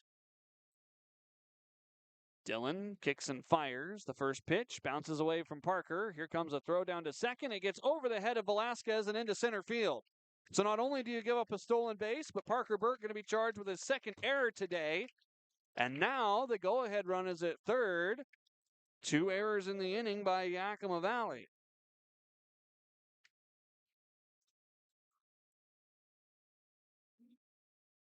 Sanders has just been gifted 2 of his 3 bases. Can't have that happen. We'll see if Dillon can get out of it. You'd almost rather have seen Parker put the ball in his pocket and give up second base with 2 outs. Dillon responds with a strike and a 1-0 count to even it up. Got to feel the frustration for Austin Dillon. Pippins not fielding the ball very cleanly, more so not throwing the ball very cleanly in the case of Parker Burke. Both of his errors throwing errors. Breaking ball just above the zone to Sasidko. 2 balls and a strike. The error over at first by Sotomayor is a fielding error, but the other 2 in this contest are throwing, both of them charged to Parker. And so for the same reason I said Tyson might not be an all-star, now Parker's starting to show some defensive weaknesses. Next pitch, a breaking ball, 2-2. I hate to say that for Parker because he's a former Gold Glover in the JUCO ranks. A man that is very, very good behind the dish on a normal night. 2-2 from Austin Dillon. A looper into left field. This falls for a base knock all the way to the warning track. So Sidko rounds first. He will stop at second. Stand-up double gives the Elks the lead. And the unearned run comes home to score after an error at first, a stolen base, and a throwing error by Parker Burt. Gives Sidko his second hit of the night. Give him his first RBI as well. And for Austin Dillon, you kind of have to scratch your head and say, not only did the ball not get picked over at first cleanly, but then an extra base was awarded after a stolen bag. Not much you can do there other than give up the hit. Now the first pitch here to the left-handed hitting Marcus Galvin misses outside, ball one. Errors have been plaguing Yakima Valley. Through the first week of the season, they were the best fielding team in the league, and that was playing 3 games up at Yakima County Stadium, known for its tough hops. 1-0, here's a grounder foul past the first base coach for the Elks, 1-1. And then they played down in Springfield and only committed 1 error, I believe. Came home against the Berries, played really well in the field, and ever since then, the Pippins now charged with 46 errors.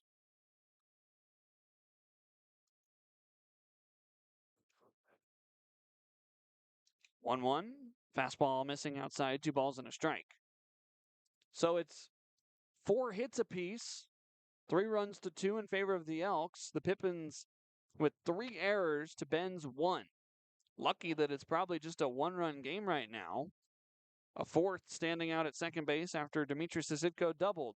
The 2-1 pitch, a breaking ball that caught the outer black. It's 2-2 to Marcus Galvin. Galvin had an RBI single back in the third and then was the first out of the third inning on an amazing defensive play by Daichi over at the hot corner. The count even at 2-2. The pitch from Dillon is a grounder back up the middle. Almeida at the second base bag drops the ball. The throw is not in time. Make that 4 errors now for Yakima Valley.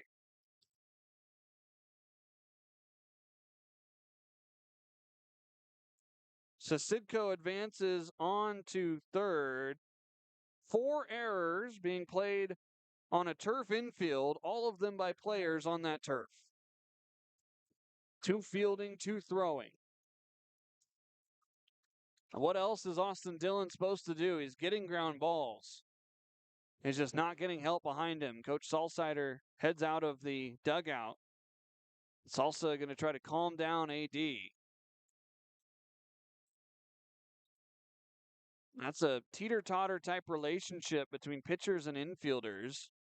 Almeida was almost a bit too casual on that play right out at the second base bag.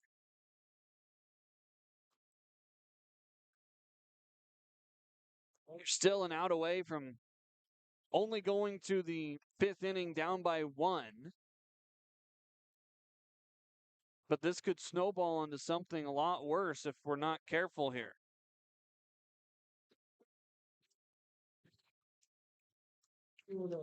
The man hitting is Cam Beck. He's drawn a walk. He's also been hit by a pitch.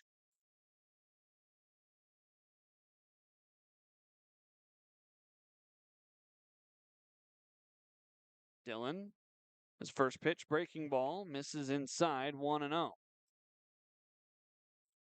There's bound to be action down in the Pippins bullpen by now, but with the way the netting runs along the ballpark here, I cannot see it over on the left field side. 1-0. Pitch high and tight, 2 balls and no strikes. Parker pops out of the crouch and fakes a throw over to first.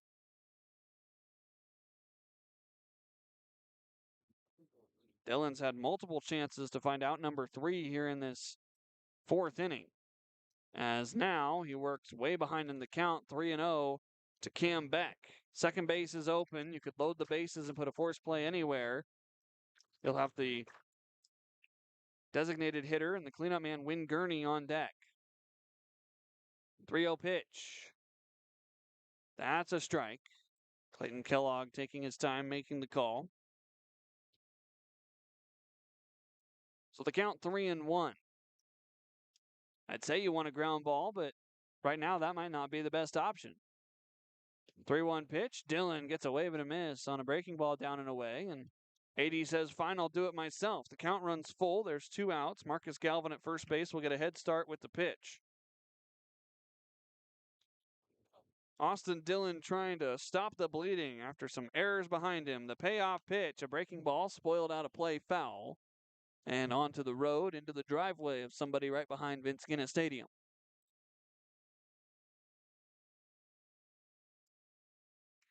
Austin about to throw his 90th pitch of the night. We're in the 4th inning here at Vince Genna Stadium. 3-2 score, runners at the corners. The payoff pitch is a called strike 3 at the dish. A changeup froze Cam Beck. And so Dillon escapes the inning, only giving up the 1 run.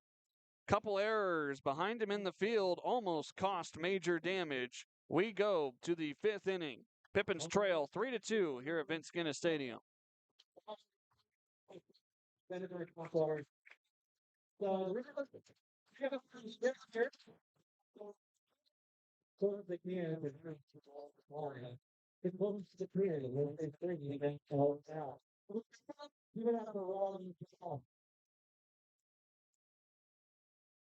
Here we go, right? Make it happen. Okay? Conservative, I like it, right? I like it. Be conservative about it. Let's be anything here. All right, Jim. Then you get closer to that. Go to 2 minutes. Power. I'm going to stay closer to that. Maybe. All right.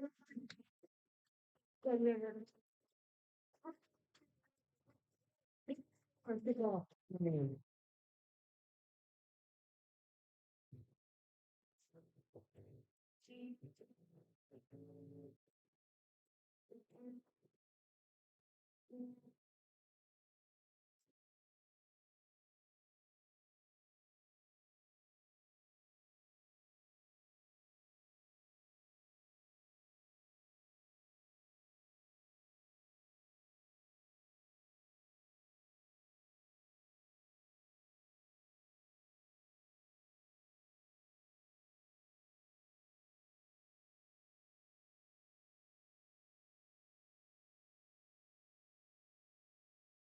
Top of the 5th inning here at Vince Genna Stadium. Pippins trail by 1. It's 3-2 Elks. Back-to-back innings that the Elks have scored in. They got 2 runs on 3 hits and 2 left on base in the 3rd.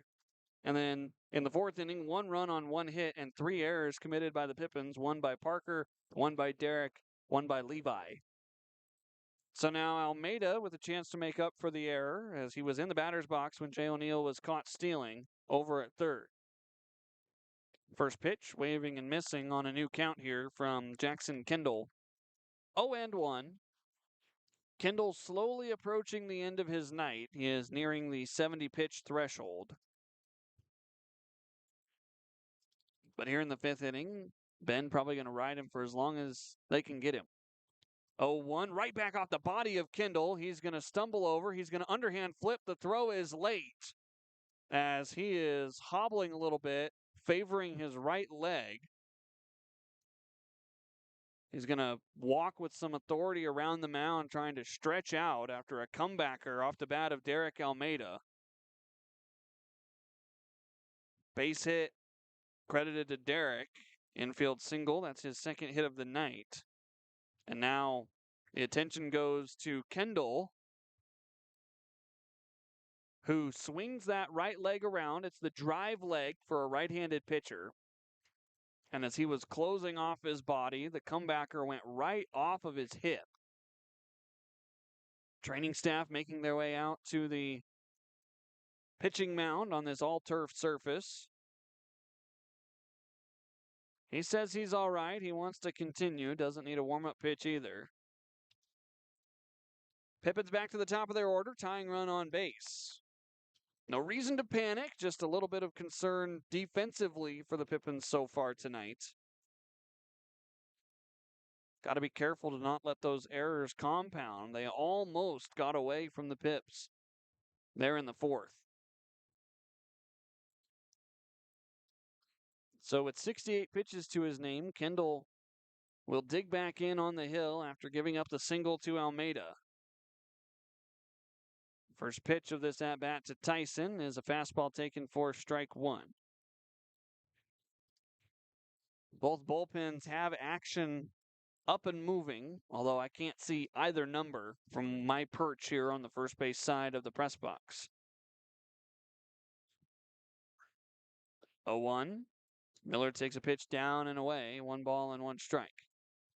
The sun is definitely moving into its position here at Vince Genna Stadium.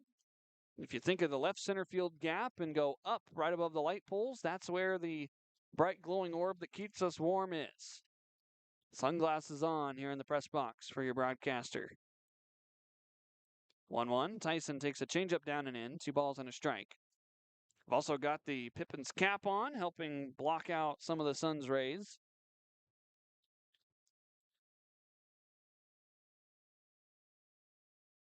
Usually takes about 3 innings or so to get the sun behind the mountains as the 2-1 pitch misses high and away.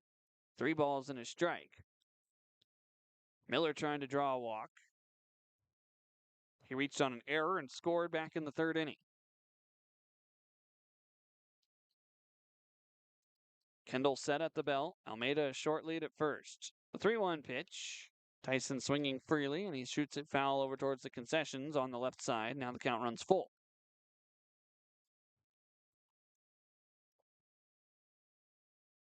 3,500 strong here at Vince Genna Stadium, or so they say. That's what the official listed capacity of the ballpark is. They said it was a sellout. Long pause. Now a snap throw to first. Almeida back in standing. Couple of folks standing up on the Bend field house. There's a deck up there. That's quite a good view of the field, actually. Payoff pitch on the way to Miller. A foul tip and shot into the net. Still 3-2.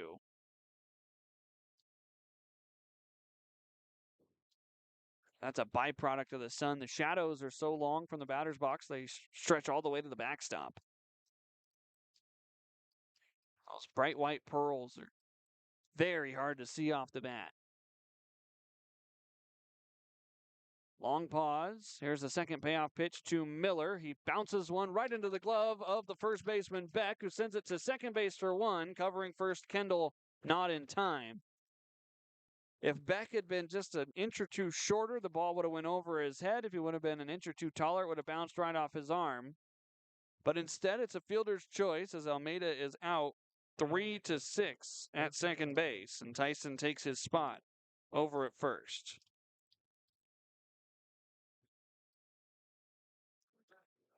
Brings up Daichi Furuhata. Daichi 0 for 2 today, but he has an RBI on a ground out back in the 3rd inning.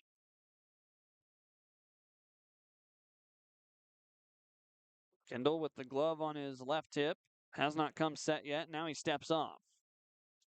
Using his first disengagement here against Furuhata. Daichi's got decent pop in his bat. Definitely a single-double type of guy. Does have a couple of home runs, though. Tyson with good speed over at first. Showing bunt is Daichi. He pulls back as the pitch is high for ball 1. Wind blowing very softly in from center field, or as so it says, based on the way Old Glory's flying. Flagpole right out there beyond the outfield wall. A turn and a throw to first by Kendall. Almeida, or no, rather, that is now Miller after the fielder's choice. In plenty of time.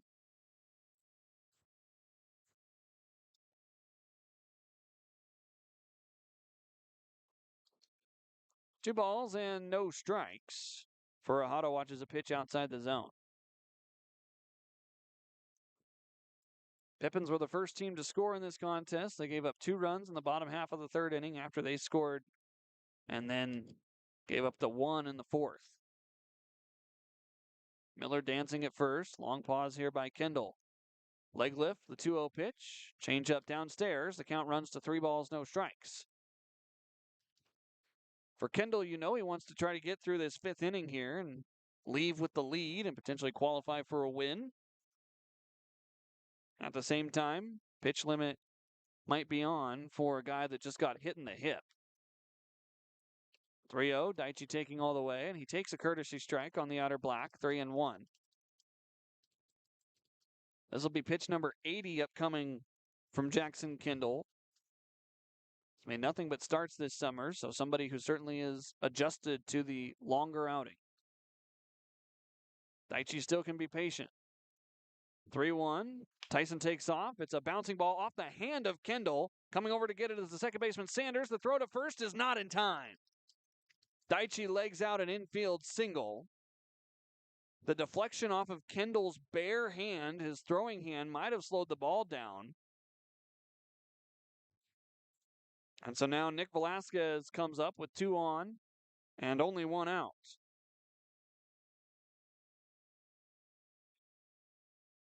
It was just enough change of velocity off of the bare hand of Kendall. So the Pippins have 2 hits here in this contest, as now Alan Cox, frustrated, kicking the loose foul ball back towards his dugout, going to go out and have a chat with Jackson Kendall. Have not seen a move yet, but the dugout is coming out for Bend. Some motion coming from the Elks bullpen. The night appears to be done for Jackson Kendall. Well, maybe not. The bullpen arm was coming in. Now they wave him back. Kendall going to try to stay in here against the Pippins. Nick Velasquez and Parker Burt, the 2 scheduled hitters. There was no signal right away from Alan Cox. And so everybody kind of waiting to see what was going to happen. Let's see if the Pippins can take advantage of the weary pitcher. Austin Dillon's night likely done. He's got 90 pitches to his name. Let's see if the Pips can force Jackson Kendall out here in the 5th. First pitch to Velasquez, sent the opposite way, high out towards left. Sisitko drifting back into the shadows. He's leaning over towards his right, and he makes the catch. Not an easy play as he was twisting and turning around. Nick out on 1 pitch, and that'll certainly help Kendall as now there's 2 away. Chance here for Parker Burt to establish himself into this game after a couple of throwing errors. You know, he's probably frustrated about both of those throws, but has a chance to make up for it here with his bat. Just hope he's not swinging angry. A composed Parker in the box is a very successful Parker.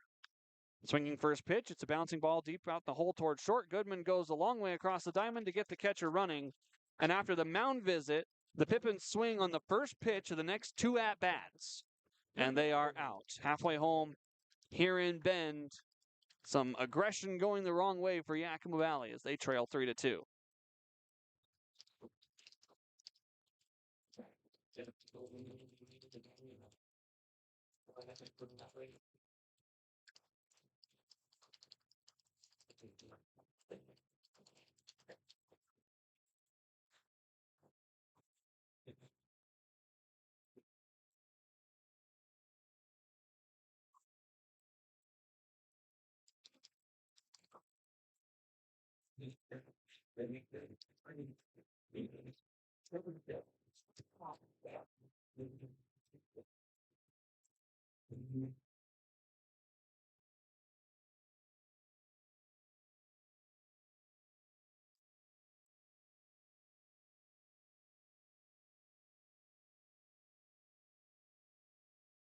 Now, history around the round, then we'll go on.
Bottom of the fifth inning here at Vince Genna Stadium, and the Pippins dig into their bullpen as Nathaniel Carano comes in to pitch. There was some talk as to whether Nasty Nate would become a starter or whether or not he would remain in the bullpen.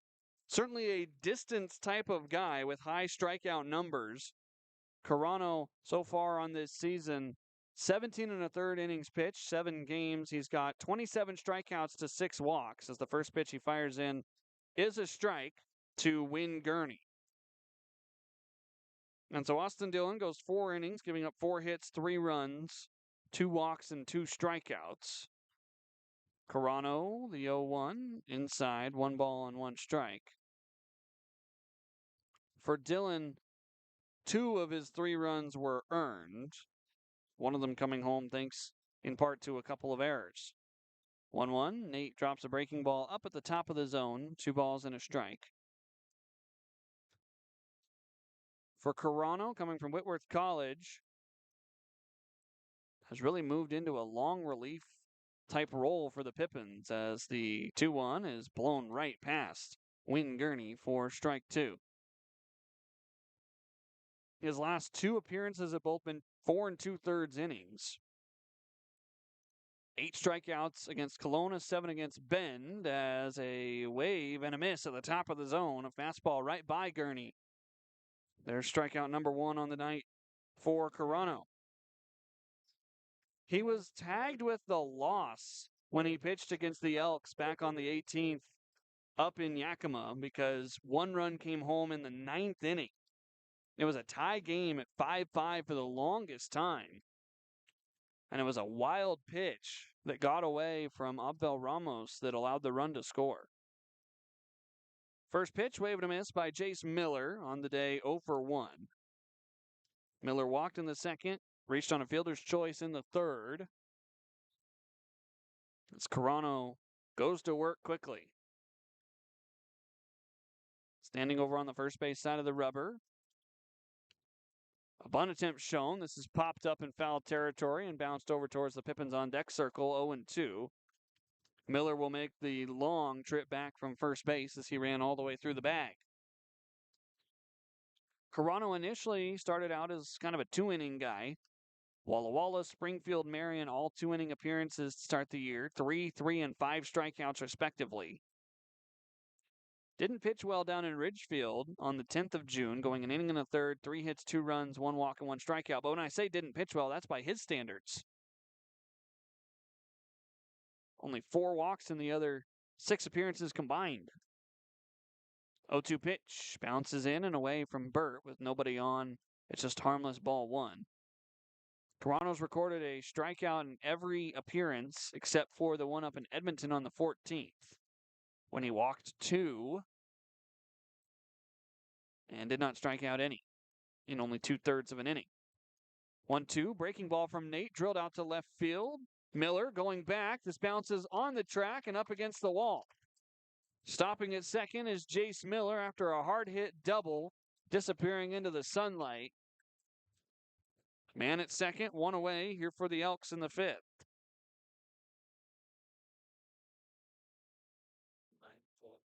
Now that for the Elks. That'll bring up Keaton Nato.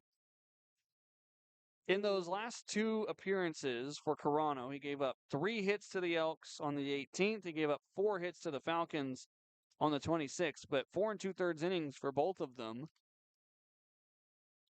Certainly knows how to limit damage when damage comes. As the first pitch is a fastball right on the outer black, 0-1 to Nato, the center fielder. 0 for 2 today is Keaton Nato. Elks have scored in back-to-back innings. They've got a threat out at second base with only one out.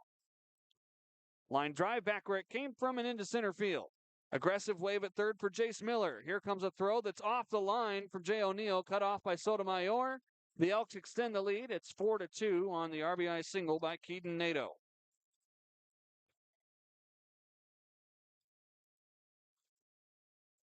That was the definition of back up the box as it bounced right between Carano's legs and over the second base bag.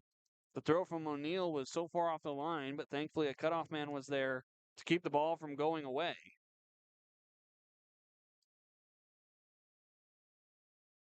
Here's Brody Pettit. First pitch, strike, thrown at the knees. 0-1. Pettit 0 for 2 today. A couple of flyouts, one to left, one to center. Here's a chance for him to fly out to right and complete the trifecta.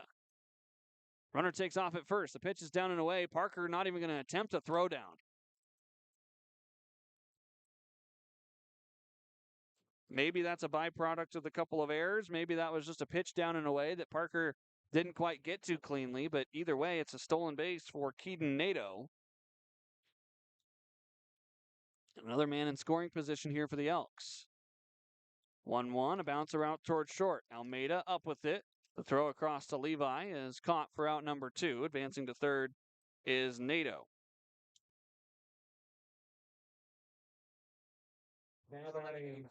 Brings up Troy Sanders.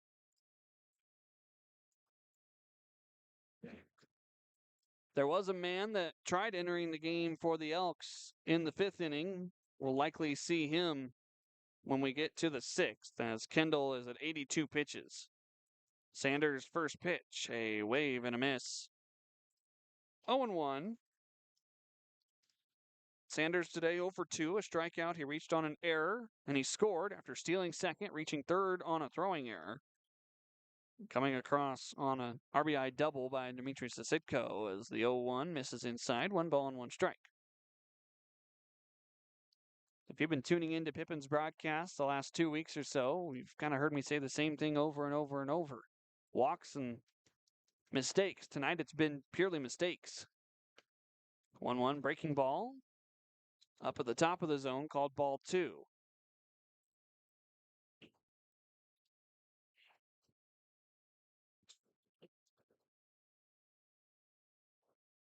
Carano set out his belt.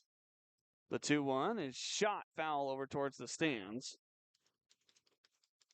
2-2.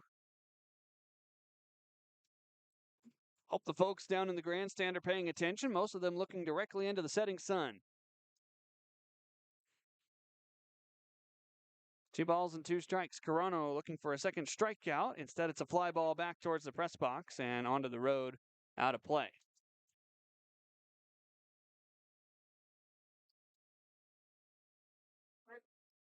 I wonder if you're told you're umpiring at Vince Genna, or especially catchers, how much that they try to prepare themselves for these tough conditions to look at. 2-2. This is flied out to very shallow left. Miller coming in, makes the catch, and that retires the side. The Elks have scored in 3 straight innings. They get 1 run on 2 hits, no errors, and leave 1 on the base paths. 5 innings are done here in Bend, Oregon. The Pippins trail 4-2 against the Bend Elks here at Vince Genna Stadium.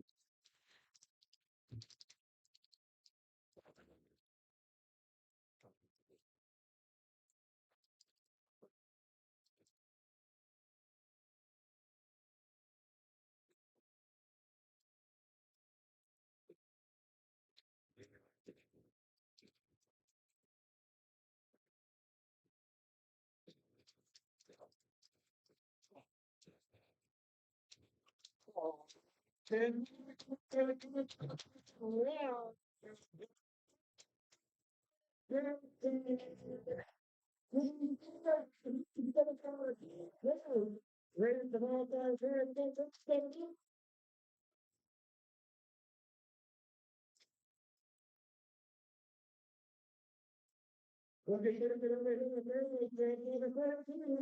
on over here? What are you going to get? Two times.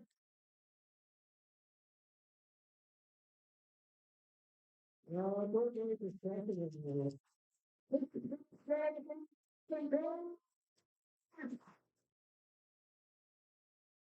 We're going to need a 75 check and a survey thing to go.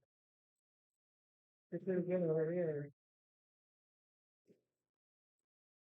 Oh, we have one more down, getting going. And they're going to be rising.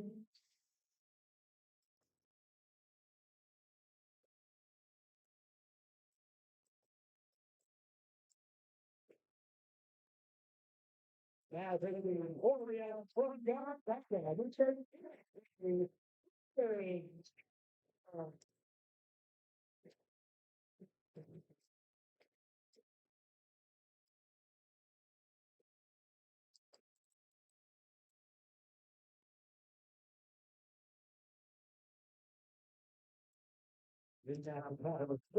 Top of the sixth inning here at Vince Genna Stadium. A man committed to play at Gonzaga University, Hudson Suella from Bishop Gorman High School in Nevada, comes in to play for the Bend Elks, making what appears to be his season debut for the club.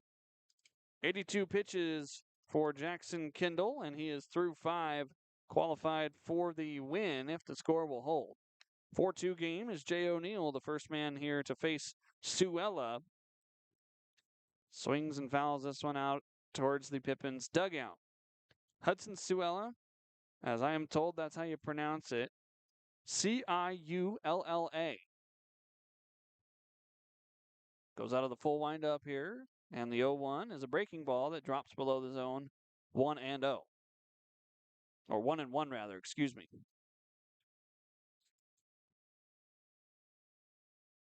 That's where it's weak. 1-1. Jay, foul. Got a piece of, looks like both the catcher Galvin and the home plate umpire Clayton Kellogg. Both coaches going to check on Kellogg. He puts the thumbs up, says he's all right.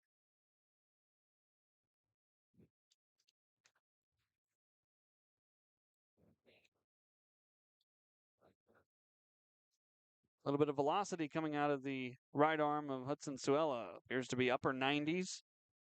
Average, or max fastball rather, at his last showcase was 92.4. 1-2, O'Neill down swinging on a looping breaking ball. First strikeout for Hudson Suella.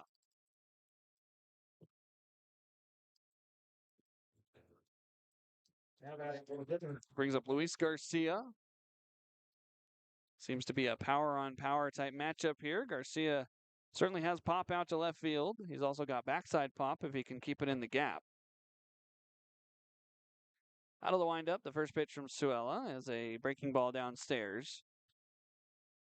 1-0. Listed at 5'10", 165. Hard to believe that a guy can get 90 to 92 with that stature. It's all about mechanics, though. The 1-0 pitch outside. 2 balls, no strikes.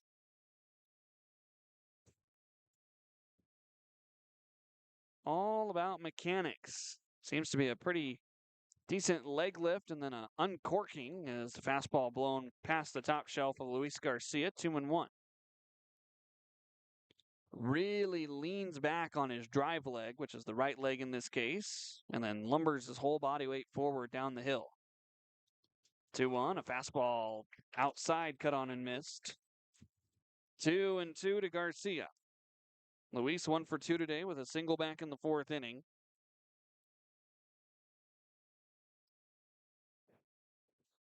Suella nods his approval. Here's the 2-2 out of the full windup. Another fastball. This is just a touch high and away, and the count will run full. Don't have much to go off of here for Suella.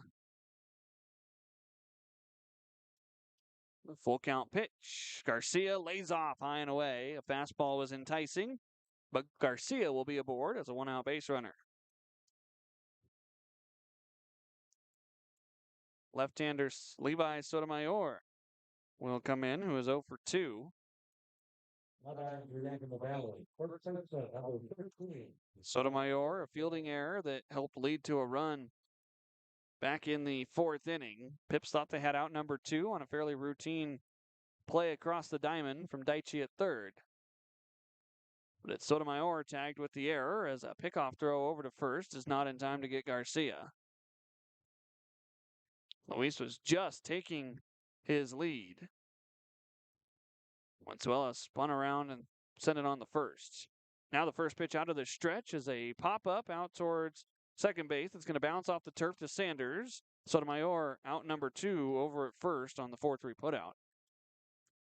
I said pop-up, but it was popped right off the front apron on the turf. A little bit deceiving there. Malachi Emery Henderson with a man at second can make this a tie ball game, but I hate saying that because that means that if I'm thinking it, he's probably thinking, man, if I could just go yard here.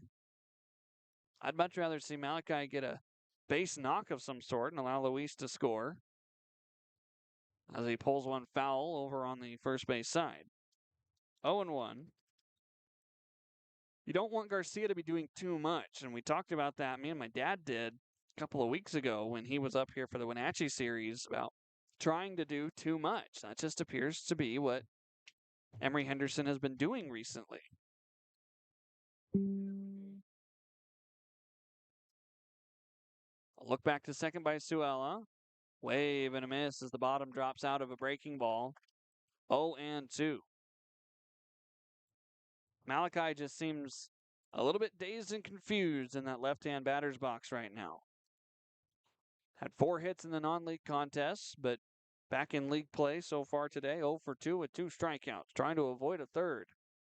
The 0-2 pitch, another breaking ball, and Malachi is down swinging. Strikeouts book into the inning for Suella, who comes in and strands 1. No runs on no hits, no errors. 1 man left for the Pippins. We go to the bottom of the 6th. 4-2 Bend here at Vince Genna Stadium.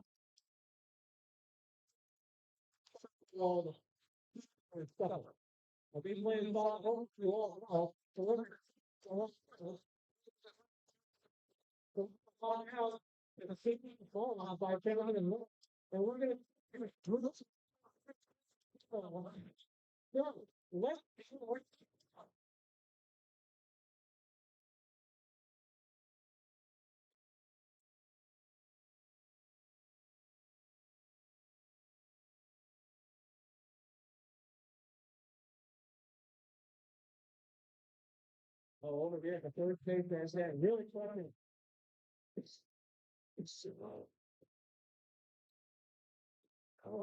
what's fantastic. Third base is that look at that. This is a time to name fast.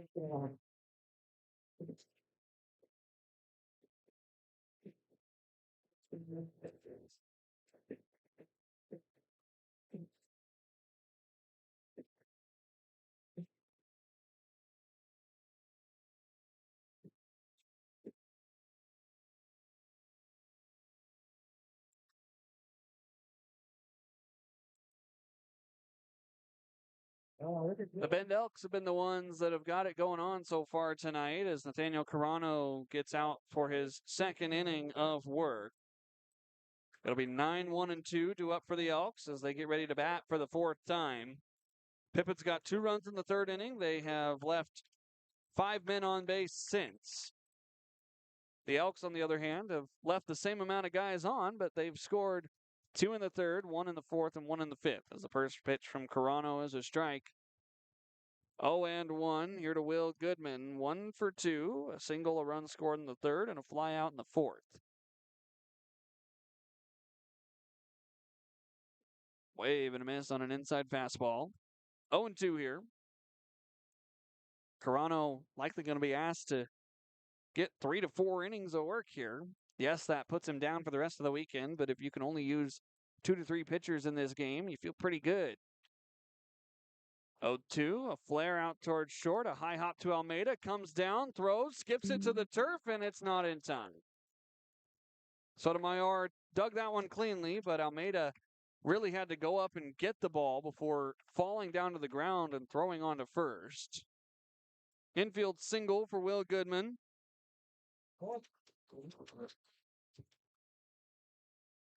That's his second hit today.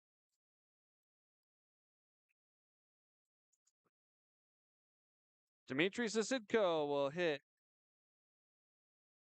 He is 2 for 3 today with an RBI double. Some things being written down here by Clayton Kellogg. I think he's fixing his mask, actually. His partner, Jacob Fisher, slowly coming in. Clayton almost put it on top of his head, but yeah, his mask. Either the bottom part is broken or he's trying to fix the strap. Looks like the chin strap that protects his Adam's apple was halfway on, halfway off. And so Clayton Kellogg going to go with the more traditional full face mask with nothing hanging below. Hopefully he does not find a foul ball to the lower jaw area, as the protection that was once there is now gone.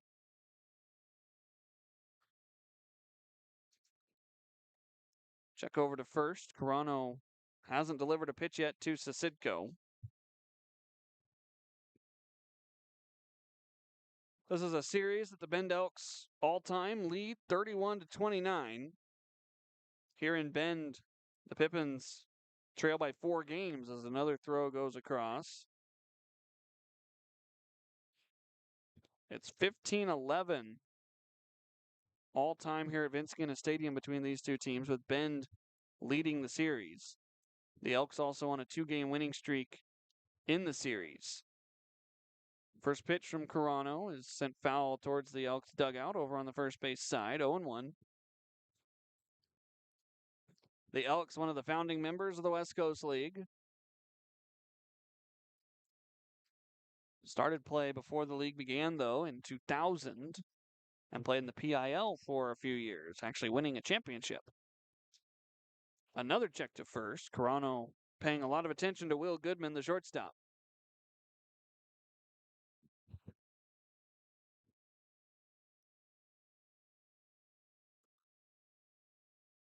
Carano stands hands separated, now brings them together to come set at the belt. The 0-1 delivery, a bunt shown and dropped down the third base line. Daichi bobbles, throws on the run, the stretch by Levi, not in time.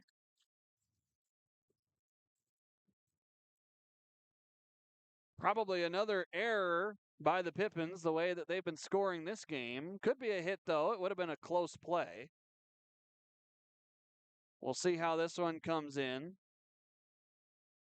Either way, it's runners at first and second with nobody out.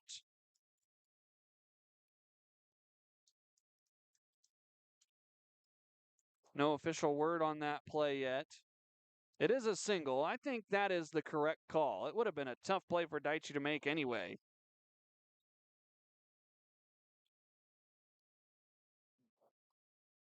First pitch strike thrown here to Marcus Galvin.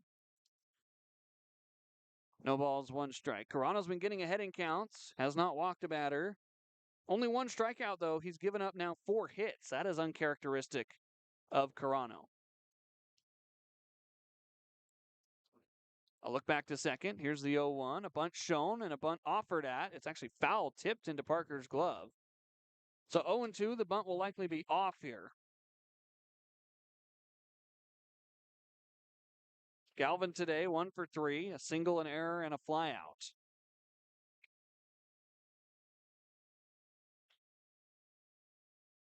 Carano sends home the 0-2 pitch. It's a breaking ball on the ground over to first. Levi stops it. He gathers. He steps on the first base bag, and there's out number 1. A diving effort kept the ball in the infield. Sotomayor wins the race to the bag. Both runners advance as there's only 1 out.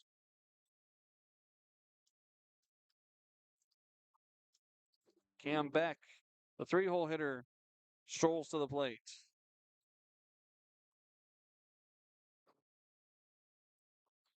Pippins trailing 4-2 here in the bottom of the 6th inning. Starting to get late fairly quick here in Bend. 0-1, breaking ball drops out of the bottom. 0-1 on a swing and a miss by Cam Beck. On the day, 0 for 1, a strikeout, a hit by pitch, and a walk. Sunglasses still on here in the press box for your voice of the Pippins. Probably going to have them on for another inning or so. 0-1, another big breaking ball from Carano, cut on and missed by Beck. Strikeout here would be huge for Nate because then you can get everybody relaxed and playing away from the infield grass like they are now. Pippins infield playing in. Stereotypical right on the toes. Wave and a miss. Good morning, good afternoon, good night. All three breaking balls. Cam Beck couldn't resist. Now batting in. So 2 away, and the cleanup hitter Win Gurney. Gurney a ground out, a fielder's choice, and a strikeout tonight. Pip's going to put a slight infield pull shift on the dirt for Gurney as he check swings at the first pitch downstairs. 1-0. No appeal was made down to Jacob Fisher. Ben leads it by 2, 4-2. Carano trying to hang a donut for the first time since the second inning as the pitch is shot foul out of play. And over by the Elks clubhouse. 1-1 the count.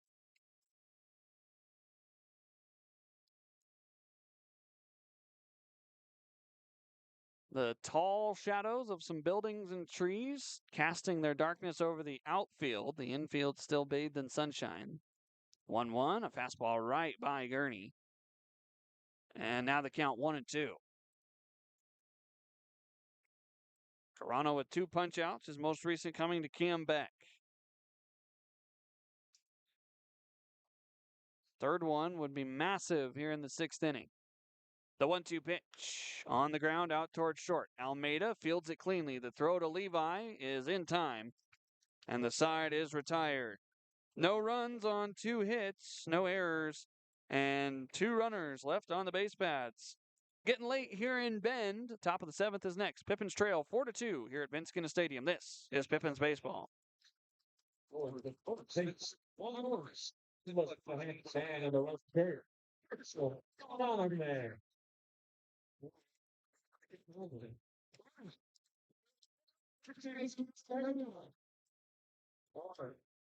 Over here, to the man right, pocket sword, midfield, there. It comes with the and the down forward and you want to win the plays and take it to the guy if he is lower or higher than the other. Then, what do you think the pocket biscuit fair? 7.99. I like it. Okay. The winner's going to see like, don't overthink it, also don't overthink it. Perfect, and you think higher or lower than 7.99.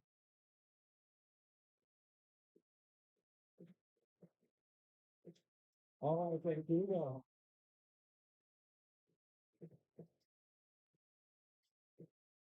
They said it's higher. The cost of the payment, when they get 7.99, it is $8 and 23 cents. What a ridiculous cost for money. But that is it. $8 and 23 cents. Sorry, man. Crickets.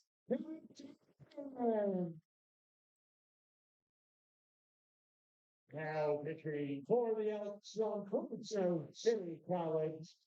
Hello.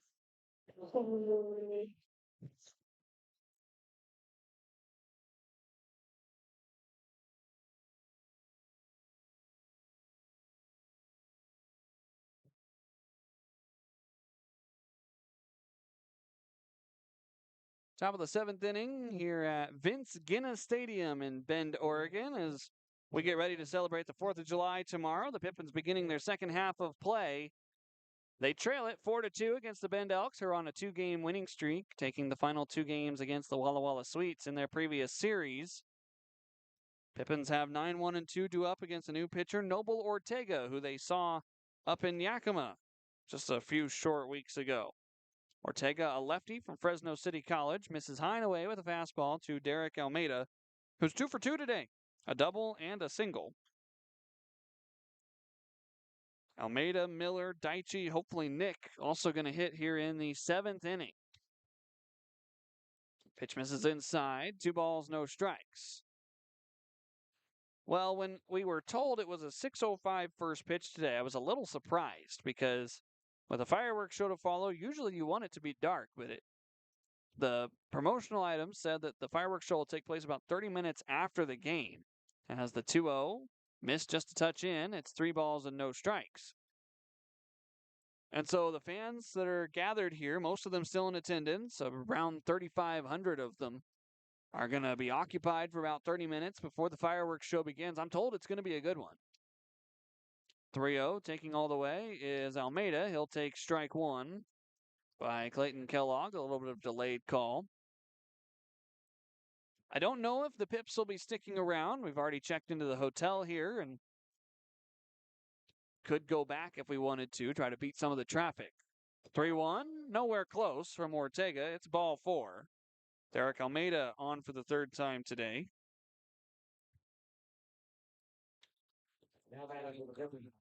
So Ortega pitched against Yakima Valley back during the first series between these two teams. He came in after being the designated hitter in game 1 and went an inning and 2/3, giving up 1 hit, no runs on 2 walks and a strikeout. Lefty looking over to first as Tyson Miller takes a first pitch high and away for ball 1. Ortega only 1 strike to his name right now as the large contingent at Vince Genna Stadium work on getting the wave around. 2-step lead for Derek over at first. Ortega going to deliver it plateward and nearly hit Tyson Miller. It went behind his head. That's one of those that maybe if you're Tyson, you wear next time.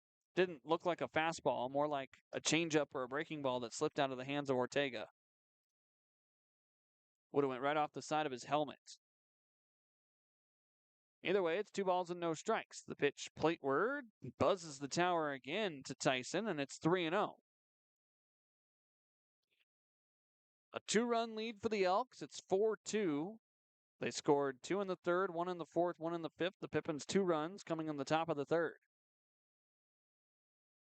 Tyson going to be taking all the way here. The 3-0 is a called strike right at the letters. So Ortega getting his 2nd strike of the night. In danger of losing another Pippin. Almeida drew a walk to start the inning. 3-1 pitch. Tyson shoots it back up the middle. This will sneak through for a base hit. It dies in the outfield grass, but all Almeida will get is second base. First 2 have reached here, and the go-ahead run comes to the plate for Yakima Valley in the form of Daichi Furuhata. That ball was not hit hard at all, as now Coach Crustangel going to call the offense together. Derek Almeida is still standing out there at second. Now he realizes that Coach Crusty wants to have an offensive conference. Pulling in Daichi and Nick Velasquez, the next 2 hitters for Yakima Valley. Big opportunity here. The Pippins like to use those visits with nobody out. Likely see some motion on the base paths. Maybe some sort of hit and run as well. You never know with Daichi Furuhata standing in the batter's box. He could send one over the wall as well. That's the kind of hitter that Daichi is. Temperatures starting to cool off here in Bend. Started the game at 86 degrees. It's now 81. It's a perfect night. The wind blowing just enough to keep us cool and comfortable, but not so chilly that you need a jacket. 10 pitches, 2 strikes so far for Noble Ortega in this relief appearance against the Pippins. Daichi showing bunt to begin the at-bat. He squares, the pitch in, it's dropped down the third base line. This is near perfect, but it rolls foul. Almost hung out right on the chalk line. Daichi gifts Ortega strike one. He deadened the ball so well that it almost stopped rolling on this turf line. But it had just enough tailspin to move into foul territory for Galvin to pick it up. We'll see if Daichi's bunting again here on 0-1. He squares. Corner's starting to slowly crash. Set at the belt is Ortega. Takes a look to second. The 0-1. Daichi trying to bunt it down the first base line, but he pushes it off the bricks foul, and now it's 0-2. So after Ortega goes the first 10 pitches, throwing 8 balls and only 2 strikes, the second of which was a hit by Miller. The Pippins gift him 2 strikes here, and now Daichi going to have to protect. Pettit at third plays in. Middle infield plays back for a double play with nobody out. The 0-2 pitch to Daichi. He got enough to foul it off his body. So he stays alive at 0-2. The wind speed has picked up just a little bit from first pitch. It was about 6 miles an hour when we started the game, now at about 13 miles an hour. Low temperature tonight expected to be 51 degrees. Supposed to be about this temperature for all 3 games in this series. 0-2. Daichi pokes it on the ground over by first, foul. Beck fielded it and will ditch it in his dugout. So Furuhata continues to stay alive. You've got decent speed on the base paths. Almeida at second and Miller at first.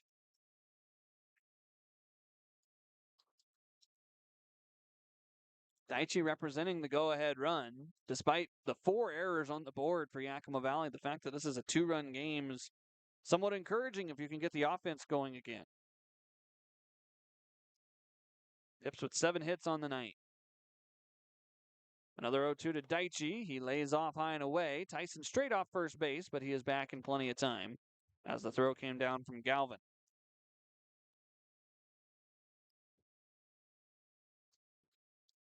You've got Nick Velasquez in the on-deck circle, waiting patiently for his turn to hit. Nobody out. Man at first, a man at second for Yakima Valley. A look back towards the second base bag from Ortega. Delivers the 1-2 pitch. Down and away, ball 2. So first, Daichi was trying to bunt. Now with 2 strikes, he's coaxed a couple of pitches outside the zone following some foul balls. Exactly what you want out of your 2-hole hitter. Long at bats, trying to set up the meat of the order. 2-2 from Ortega. Daichi waves and misses at a breaking ball. He thought he got a piece of it, but Clayton Kellogg disagrees. There's 1 away.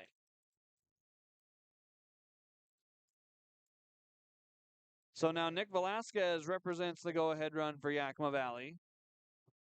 Tonight, 1 for 3 with an RBI single.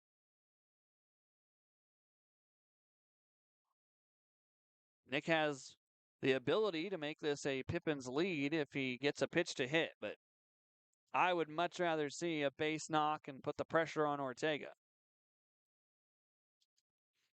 Ball. No strike.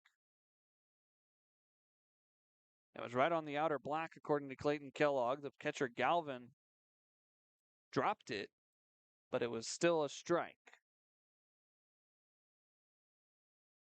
So Velasquez finds himself behind in the count. 0-1. Home plate umpire Kellogg shielding his eyes from the sun. Pitch downstairs, 1 ball and 1 strike. If you have a chance to see the ball well, this would be the time to do it for a right-handed hitter. As a lefty, you kind of have to look at the sun and the pitcher. As a righty, you really only have to look at the pitcher because your helmet shades part of the sun. 1-1. Down and away, 2 balls and a strike. It was interesting looking at the metrics on this stadium. This is the most hitter-friendly stadium. And you would think with the time of day that they play games here that it wouldn't be because of the sun. You'd think this would be a pitcher's playground because they technically have the advantage. 2-1 from Ortega. Nick takes a ball downstairs. It's 3-1. Parker Burt waits on deck. But it's a combination of the elevation, the shorter field, and all sorts of run production over the last 5 years that make this a very hitter-friendly park.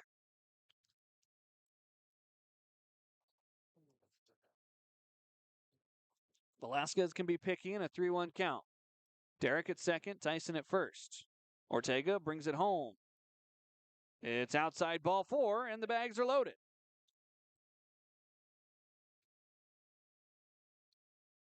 Parker Burt strolls up to the plate like a runaway freight train that hasn't quite been in control yet. Parker is 0 for 3, but he's got a chance to run into a baseball if the Bend Elks will let him. Noble Ortega's night is going to be done as the sidewinding Alex Figueroa going to enter the contest. Ortega walks 2, strikes out 1, gives up a hit. All 3 runners his responsibility. We'll be right back to introduce Alex Figueroa here at Vince Genna Stadium.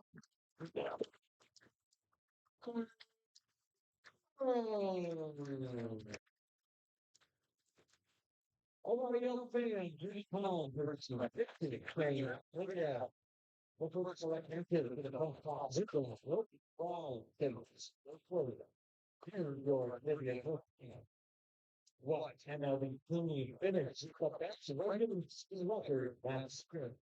One of the board. What MLB team finished the best regular season record last season?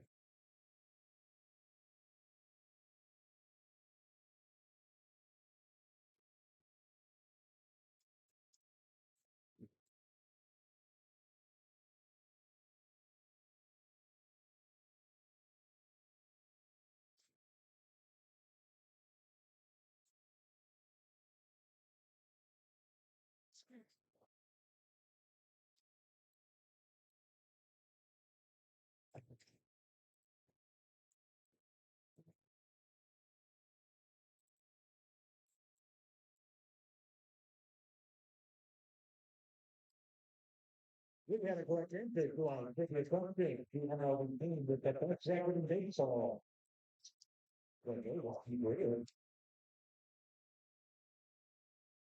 Alex Figueroa into the contest for the Bend Elks. He is the 3rd man out of the bullpen after Noble Ortega goes a 1/3 of an inning, giving up 1 hit, 2 walks, and a strikeout.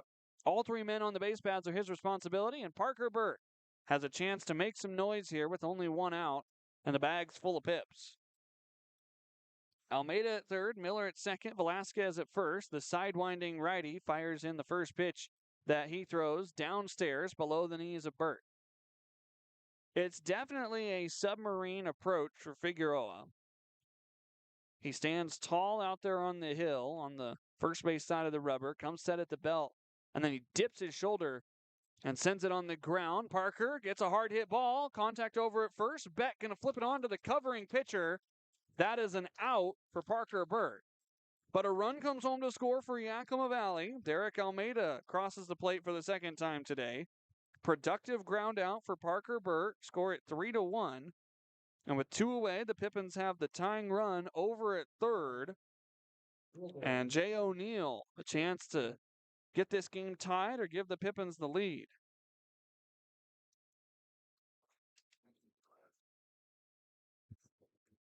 Had Burt had just a little more speed, he might have beat it out and everybody would have been safe. But as it stands, there's 2 outs. O'Neill takes the first pitch in tight. It was a fastball, 1-0. You would think that O'Neill would have a pretty good look at how Figueroa is delivering the baseball, being a left-handed bat. We'll see if his supposed help can get us a run. It's a hard ground ball out to second. Sanders down on a knee. The throw is wide of the first base bag. Here comes Tyson to score. Right behind him is Nick Velasquez. The Pippins have the lead on the second error of the ball game by the Elks.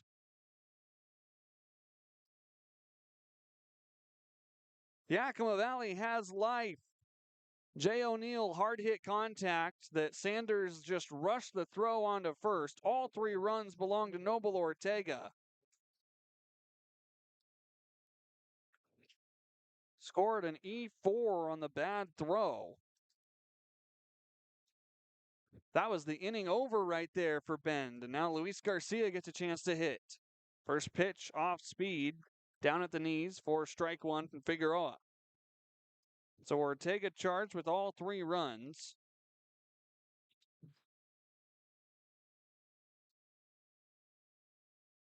Only one of them earned as a throw chases Jay O'Neill back to first base.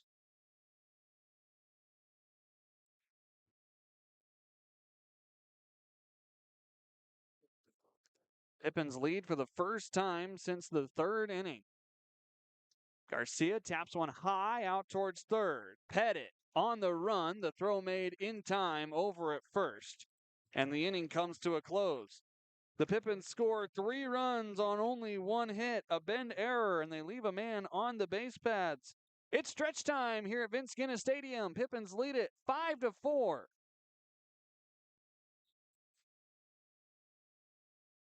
All right, on time, been looking on 7th inning, and it's 5 for the 7th inning track. We were playing for the community to basically not scoring.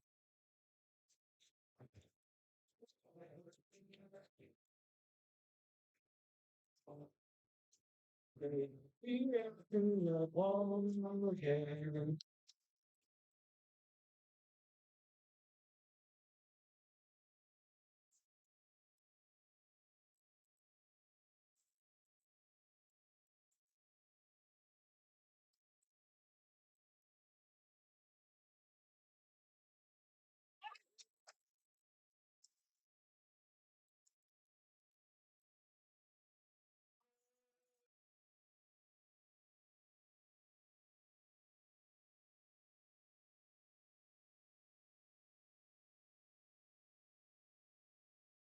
Jackson birthday at the ballpark tonight. This is the way it's 12th birthday. Alex is having 30 chances to having a son. It should be having 30. And there's actually 100 short age wow. And of course, a very happy birthday to ball. Happy birthday, Dawn. Bottom of the 7th inning here at Yakima County Stadium. Vince Genna Stadium. Yakima Valley leads it, though. That's why I was so excited to say the name there. 5-4 after getting 3 runs in the top of the 7th inning. We're on the road here in Bend, Oregon. Harmon Johnsen with you. Nathaniel Carano out for his 3rd inning of work. After pitching the 5th and 6th, giving up 1 run on 4 hits. He's stranded 3 runners, including 2 in the 6th inning, had him at 2nd and 3rd, and got a ground out, strikeout, ground out to get out of that frame. It's Jace Miller, Keaton Nato, and Brady Pettit here in the 7th inning. First pitch from Carano, a breaking ball that missed inside. 1 ball and no strikes. Errors have been the story tonight. There's 6 of them between the 2 teams. 1-0. Here's a breaking ball over the heart of the plate for strike 1. The Pippins, with their 4, 3 of them coming in the 4th inning, at the time made it 3-2. Pippins had runners everywhere and finally broke through to score in the 7th. 1-1, a half swing. Did he go around? They appeal? Yes, he did, says Jacob Fisher. It was an upstairs fastball that Miller could not hold back on. As now the entire field is cascaded in shadow as the sun dips behind the mountains out to our west. The press box still covered in sun, though. The 1-2 from Carano, a breaking ball on the ground out to short. Almeida up with it, the throw across, and Levi able to grab it before Miller reaches the bag. Pipps infield has cleaned it up considerably since the middle innings. Keaton Nato 1 for 3 tonight. You never want to jinx yourself. Errors happen, they're part of the game, but you feel with the lead, the momentum starting to swing just a little bit. You have a chance to go back out in the eighth and put a little bit more run support on the board for Carano. Breaking ball, first pitch, drops in for a strike to Nato. Center fielder in today's contest. Carano brings home the 0-1. It's on the ground out to Daichi. This ball is foul. The play would have been made in time. But Clayton Kellogg, standing right there on the line, says that that was a foul ball, and it's just strike two. Daichi didn't think that it was foul. He fielded it basically right on the line. Carano's still a little confused, too. The count is 0-2.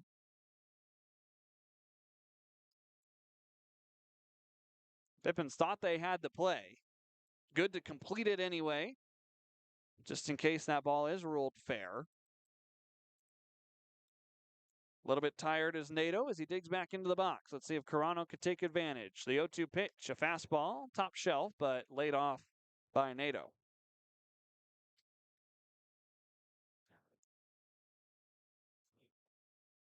It's got to be an interesting thing to refocus in as a pitcher. You think you have out two.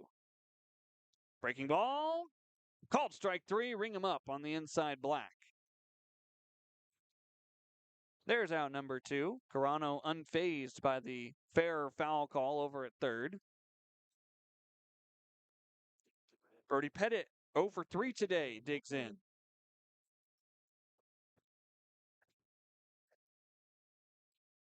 Pettit flew out to left, flew out to center, and grounded out to Almeida at short.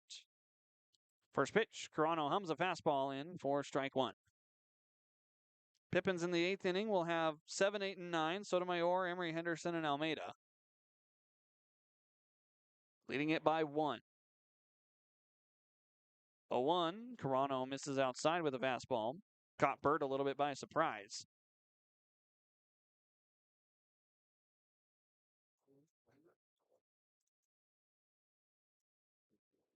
Set at the belt. 1-1 pitch on the way from Nate. A breaking ball that moving away Pettit. It was called ball 2 as it was inside. Got to be careful when you're batters because sometimes that moving away motion looks like you're moving into the pitch. He wasn't hit with it, so obviously no infraction there. Nate responds with a 2-1 breaking ball over the heart of the plate for strike 2. 3 strikeouts on the night for Carano. Looking for a fourth here to get through 3 innings of work. 2-2 pitch. Not chasing, down and away. So the count runs full. Troy Sanders waits on deck for Bend.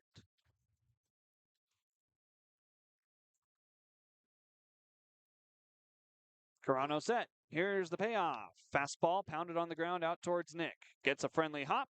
The throw to Levi is completed in time.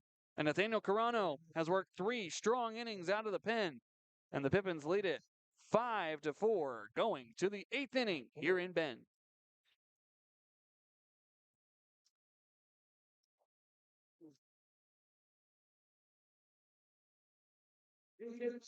Spinning third, star, and woman. Spinning third, it's in the football.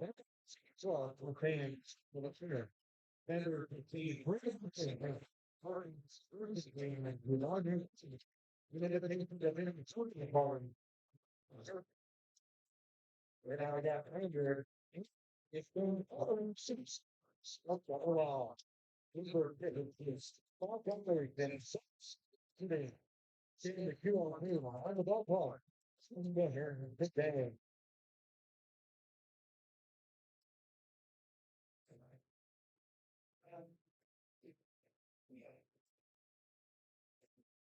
Now, the 4 back from National League College. Baseball.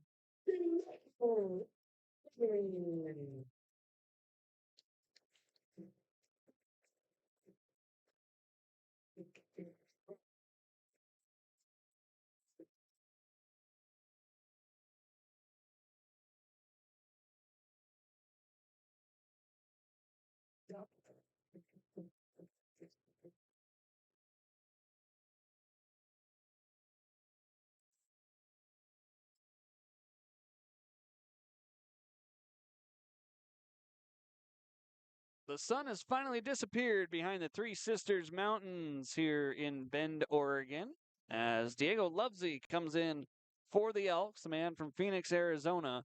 3.38 ERA and 5 1/3 innings with the Elks. He's got 1 save in 5 games, 5 strikeouts, 4 walks, 5 hits, 2 earned runs. Opponents hitting .238 against Lovesey. And so Alan Cox going to a closer type after Alex Figueroa gives up the 3 inherited runs in the 7th inning to give the Pippins the lead. Levi Sotomayor, Malachi Emery Henderson, and Derek Almeida, the bottom third in the Pippins order, trying to extend this lead. 1 run will get the job done, but you'd feel a lot more comfortable if you got 2 or 3 more. Elks riding a 2-game winning streak on this season. They beat Walla Walla in back-to-back games last night and the night before. As the first pitch to Levi Sotomayor is inside, ball 1. Levi tonight 0 for 3, 2 groundouts to second base and a fly out to right field. Everything been to the pull side so far for Sotomayor. 1-0, he pulls this one foul, and the Elks dugout will end up with a souvenir. 1 ball and 1 strike. Fireworks show to follow here tonight at Vince Genna Stadium. Don't know if the Pippins are going to stay or go. We had fireworks last night, so certainly got a little bit of the fireworks fix before tomorrow's celebration. 1-1, changeup, wave and a miss. 1-2 as Sotomayor finds himself down in the count. Tomorrow night, there's fireworks that get shot off from the Butte here, just to the east part of Bend, and supposedly you can see them from the ballpark. 1-2, pitch inside, 2 balls and 2 strikes. So that's why the Elks are electing to go with the fireworks night tonight. So they can have their own show and then kind of piggyback on the city tomorrow and most likely get another big crowd. 2-2, Sotomayor takes inside, count runs full. It was announced as a sellout before folks filed into the gates here. The stadium seats 3,500. Definitely a great environment here at Vince Genna Stadium. Payoff pitch from Lovesey, misses inside, ball 4, and Sotomayor coaxes a walk on 6 pitches.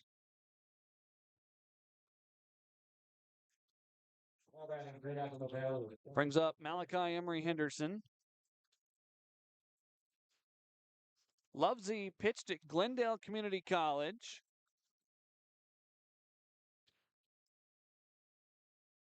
When he gives up contact, it's usually to right field. But against lefties, it's even more elevated. See if Malachi can find something out there in the grass. First pitch is strike right at the bottom of the zone to Malachi. Emery Henderson, the hat trick tonight, 3 strikeouts, all swinging. Stands straight up in that left-hand batter's box, waving a turquoise bat behind his head. 0-1, watches a pitch at the letters to make it 0-2. Emery Henderson started off the year slow at Wenatchee Valley College and then really turned it on, becoming the NWAC leader in home runs. Looking for a similar type of turnaround here in the second half of the season for the Pippins. The 0-2, Emery Henderson takes a pitch downstairs. 1-2.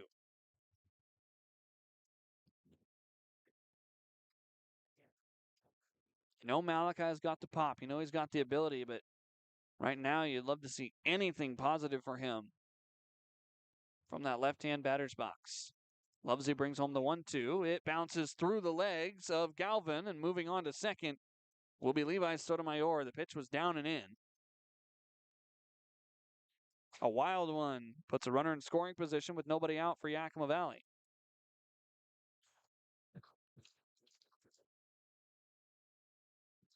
Large crowd here at Vince Genna Stadium trying to get behind their Elks. The air has been slowly let out after the 3-run inning put up by the Pippins in the top of the 7th.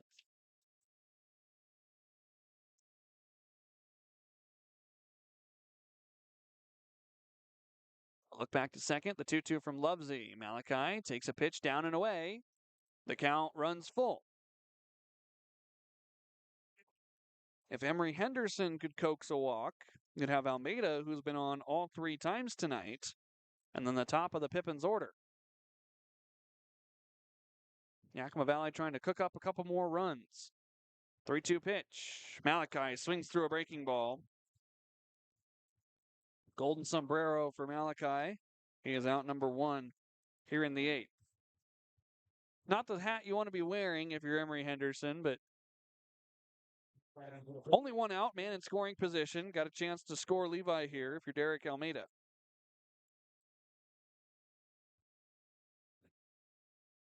Almeida double single walk.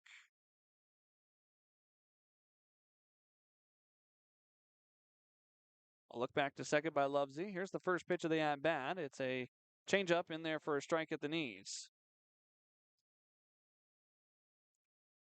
Almeida asking where that pitch was for Clayton Kellogg. I think he said knees. Umpire nodded in agreement.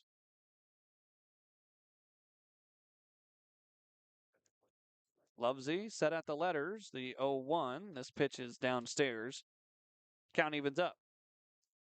Pippins had 2 in the 3rd, 3 in the 7th.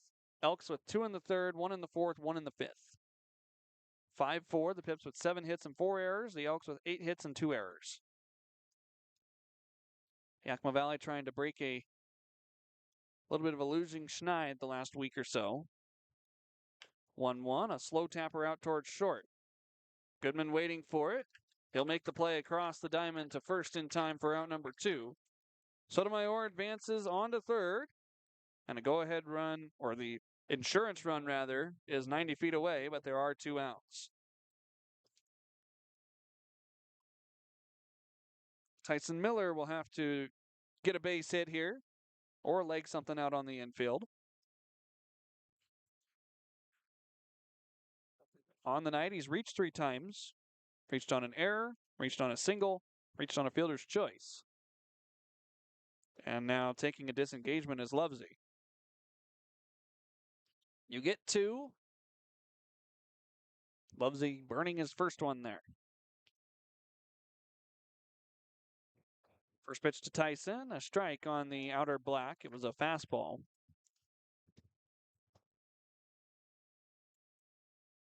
So 0-1 to Miller. Seen it quite a bit for Tyson. He usually draws a walk or 2 in his first few at-bats. Then he starts picking up hits. 0-1, breaking ball bounces in. Good stop by Galvin to keep that from going to the backstop. Levi was getting ready to charge home from third. Elks in the 8th inning have 8, 9, and 1. We'll see if Carano is back out for the 8th inning or not.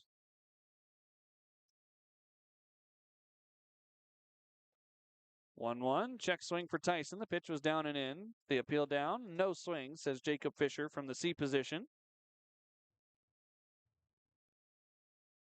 Standing closer to second base between second and third with the runner over at third.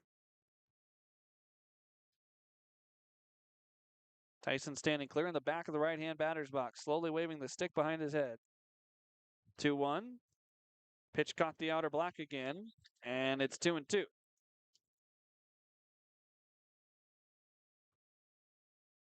Might have been a generous expansion by Clayton Kellogg as Tyson looked a little confused.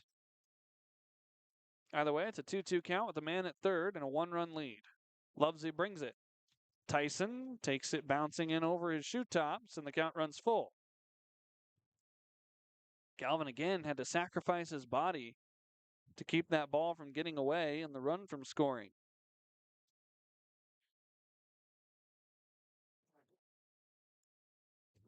Something's going to happen on this pitch. 3 balls, 2 strikes, 2 outs. Runner at third. The Pippins leading it 5-4 here at Vince Genna Stadium. Lovesey delivers the payoff, and Tyson fouls it at the plate into the netting.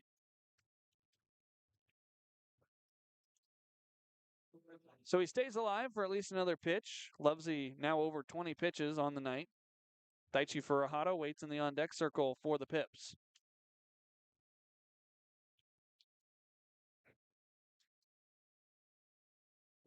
The count's still full. Lovesey setting at his letters. Leg kick. Here's the pitch home. Watch out in the Pippins dugout. Tyson shoots it well past the third base bag and into the protective area for the Pipps. The dugout is a long ways down the line. Again, the top step of the dugout starts at the third base bag. That's how deep into foul territory the Pipps dugout is. It'll be a third payoff pitch upcoming here from Diego Lovesey to Tyson Miller. It's a breaking ball, and it's high for ball 4. And Daichi Furuhata will hit with runners at the corners. Good job by Tyson to win the long at bat. And now the table is set for Daichi to get his second RBI on the night.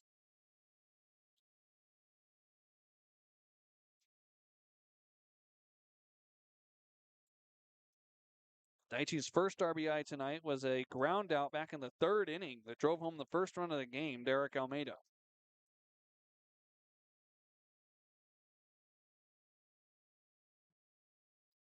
Tyson at first, very short lead. Daichi swinging on the first pitch and sending it foul out towards the road.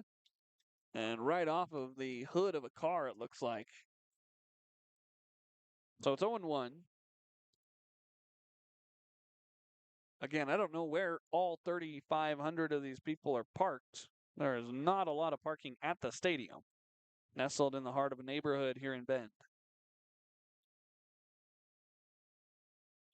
Count 0-1. A throw going to go over to first.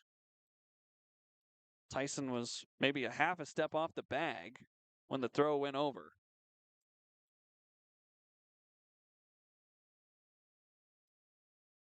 Daichi tries to recenter. He struck out back in the 7th inning. He was attempting to bunt during that time. 0-1, chopped very high down the line. The ball is bobbled by Lovesey. Everybody's safe as it trickles into foul territory. The Pipps lead it 6-4. Lovesey touched it in fair territory. It went between his hands and into foul territory. Yakima Valley says thank you very much as Levi Sotomayor crosses the plate.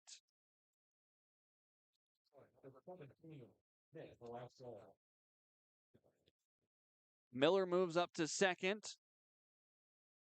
Likely an error, the third of the night for the Elks. E1. The pitcher was the only one that had a chance on the play, and he could not make it. First pitch to Nick Velasquez, misses down and away, ball 1. If you're Velasquez, you've got those 2 runners, those 2 ducks on the pond.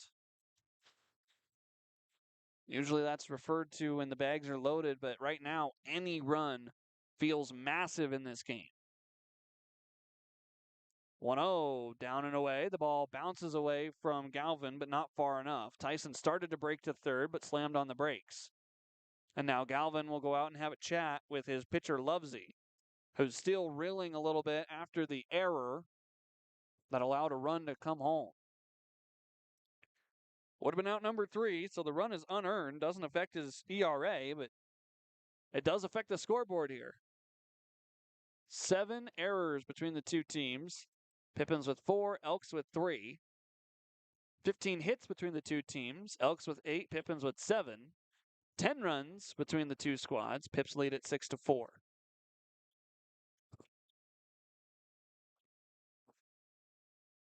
Lovesey and Galvin separate as Galvin takes his spot behind the dish.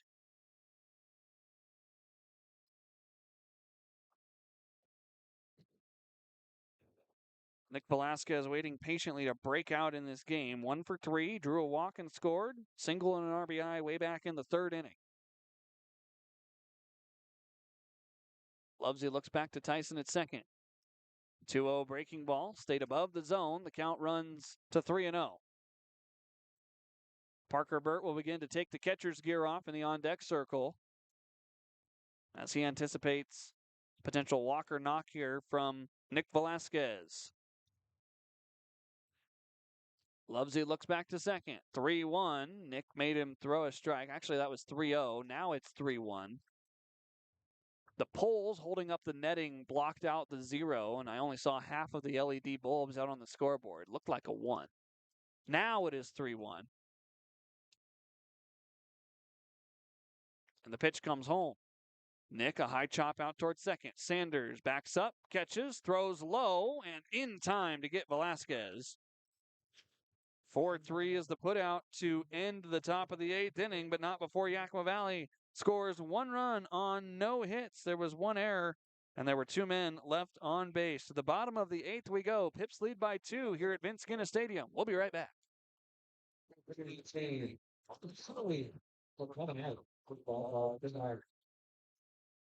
We also like about and the basic ball player of let's go for the ball hard and out. And it's broadcast or ball and so can you call it? They said the ball pack behind. It's fun.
Welcome back to Vince Genna Stadium. It's the bottom of the 8th inning as 6 outs are all that remain for the Elks as they trail now 6-4. The Pippins getting 1 run in the 8th frame.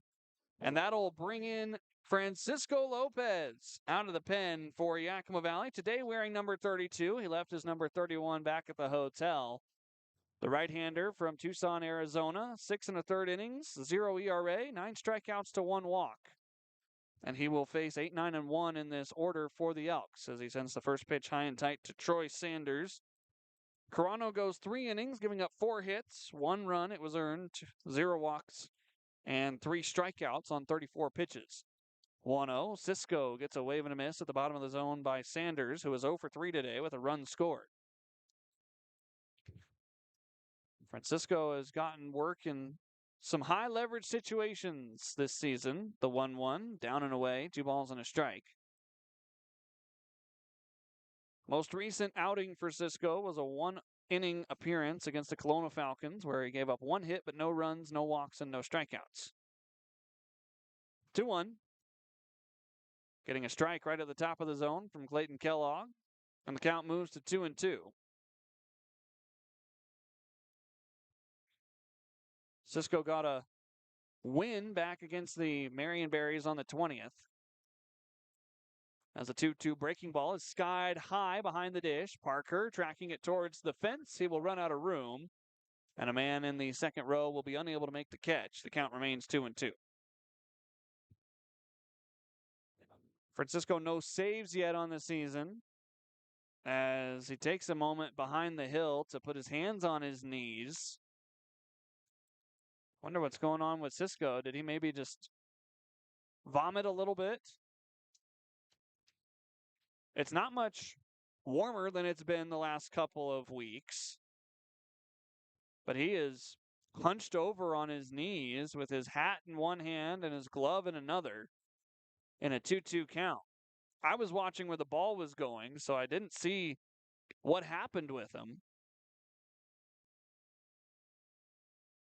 Coach Crustangel and home plate umpire Clayton Kellogg have a chat with Cisco out there on the hill. Pipps were going to offer him some water, but He will politely decline and say, let's get back to playing ball. Troy Sanders is in a 2-2 count. If this score can hold, you'll likely see John Witt in the 9th inning.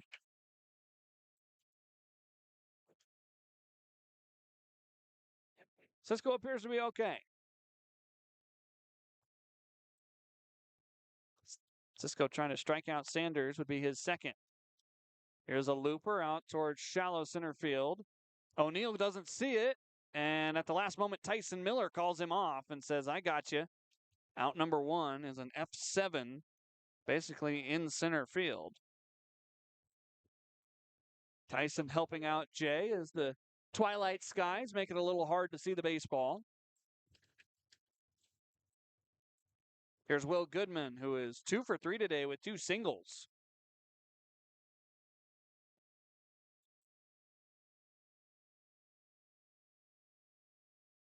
First pitch for Cisco is a fastball that handcuffed Parker. It's inside, 1 ball, no strikes. Goodman been a bright spot for the Elks. 2 of the 8 hits for the squad. The next man to hit has 3 of the 8 knocks. There's a foul ball on a high pitch, 1-1. Sasidko has 2 singles and a double today. Hits kind of thrown all over the place for the Elks. When the Pippins come up to bat in the top of the 9th inning, they'll have Parker Burt, Jay O'Neill, and Luis Garcia, a decent part of the order up to try to extend the lead. Cisco trying to hang a 0 here after the Pippins get a run of insurance.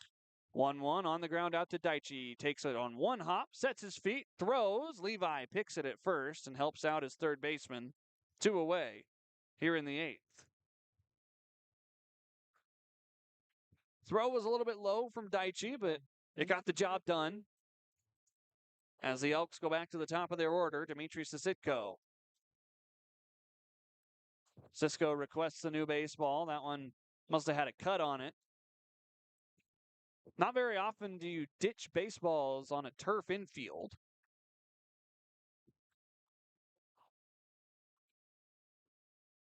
Alan Cox barking some things at Clayton Kellogg as his team trails by 2. First pitch, a fastball, caught the inner black to Sasidko. 0-1.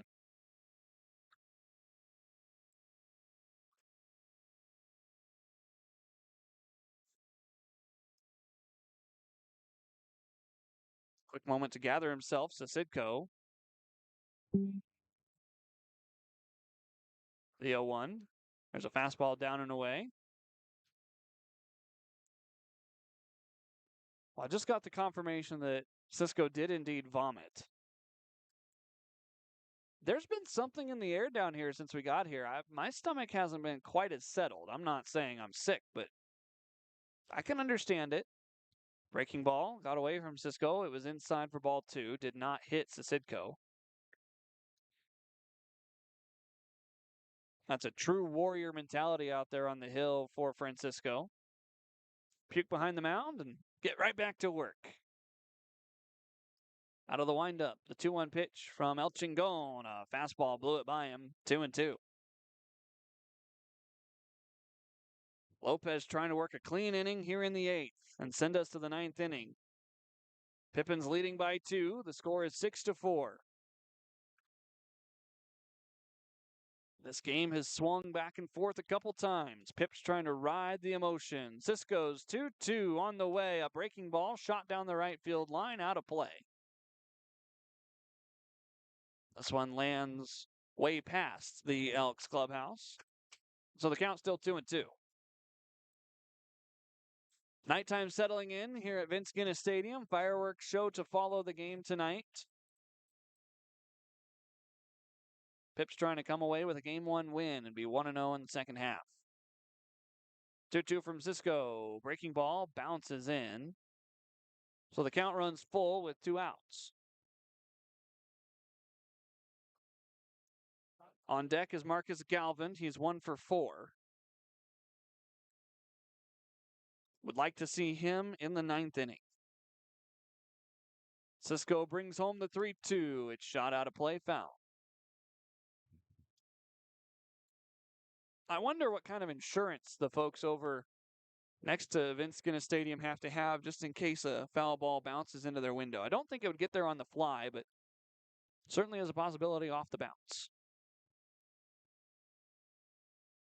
3 balls, 2 strikes.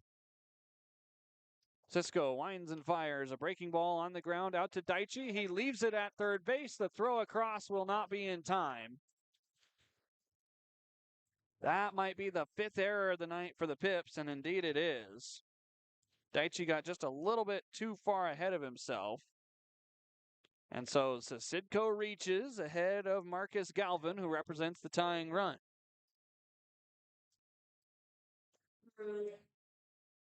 So now a combined 8 errors between the two squads.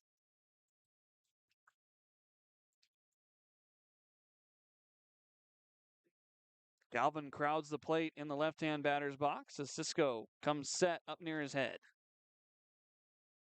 First offering, just a touch high. Fastball, 1 ball, and no strikes. You've got Galvin here and then Cam Beck waiting on deck.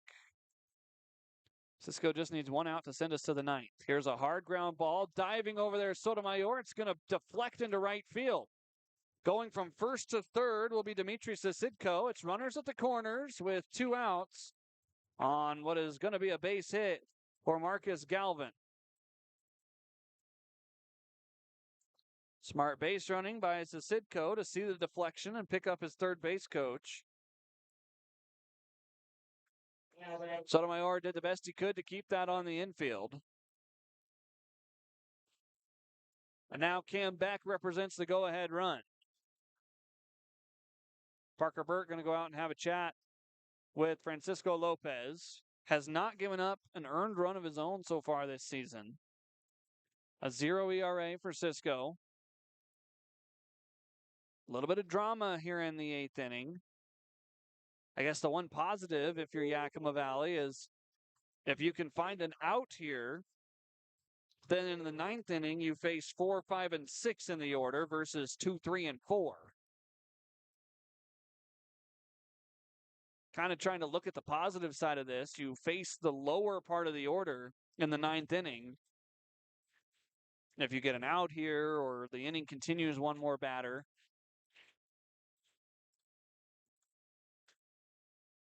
Cam Beck today 0 for 2 with a couple of strikeouts. He drew a walk in the 3rd. He was hit by a pitch in the 1st. Crowd here at Vince Genna getting re-energized as the first pitch misses downstairs from Lopez. 1 ball and no strikes. John Witt likely the man warming for the Pipps. Ethan Salscheider heading down there to check on the dugout or the bullpen. 1-0. Breaking ball, a get me over strike. It's 1-1.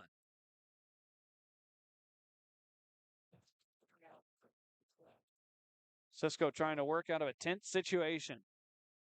Coming set at the head. Runners at the corners. 1-1. Breaking ball skips in. Parker keeps it in front. So 2 balls and a strike.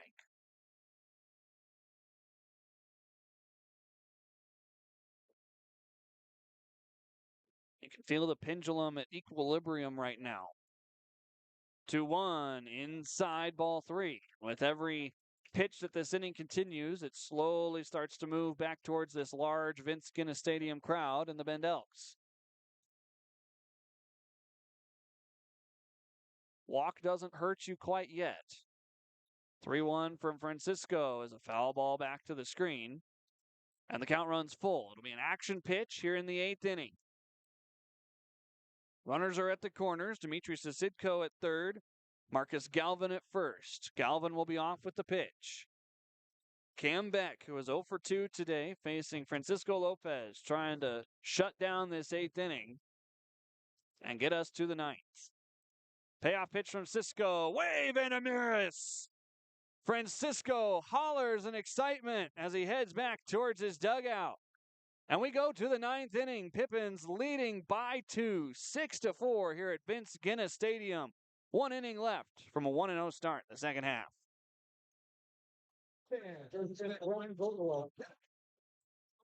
Steve Green, now to 10 minutes tonight.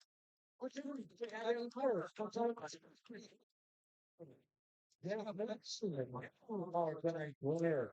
If you'd like to get out and support us, okay, maybe you're home. Go right now. They run Friday night, people are pictures who not you have to go see, right? So I'm able to it's like and then she got from like worry. Oh, they're fine. Like that. I was seeing the odds and yeah, like like we get their face. Right? Yes, some so you'll look at it. It's like many of the other seriously. For one flight test, fucking fun to get for the what? Oh, okay, well, listen, there was I watched that in the face. I might. It makes sense to me. Well, they are the story of the city of pretty things. Okay.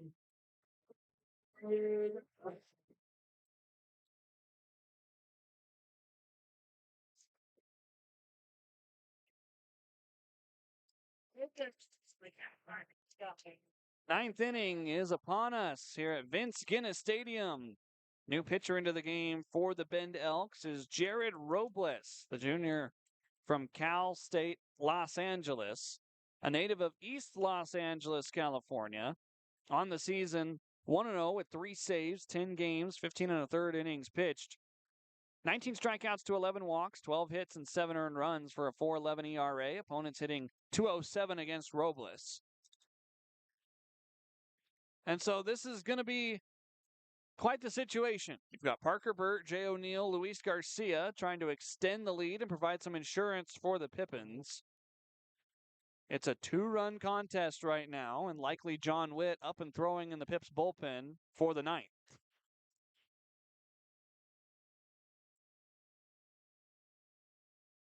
Burt today 0 for 4, but he has an RBI ground out as he takes a first pitch strike from Robles. Robles pitched against the Pippins back on the 17th, earning the save, 2 innings on the 17th. No hits, no runs, and 1 strikeout as Burt grounds one sharply out towards short. Goodman on a couple of hops has out number 1.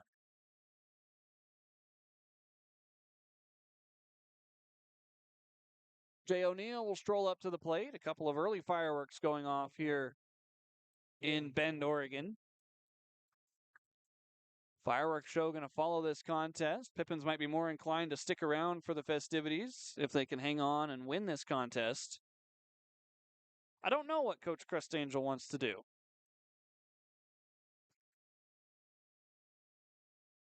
0-1 to Jay. Coming out of his shoes, he swings and misses for strike 1 at the top of the zone. O'Neill today 1 for 3, a single back in the 4th inning, a strikeout, and he reached on an error. He's been on 3 times because he drew a walk as well.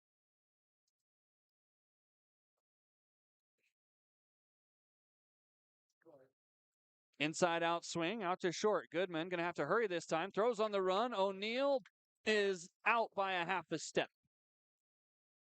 Thought maybe he could have beat it. But it's back-to-back 6-3 putouts. One a little more dramatic than the other, and the Pippins down to their final out. It's Luis Garcia.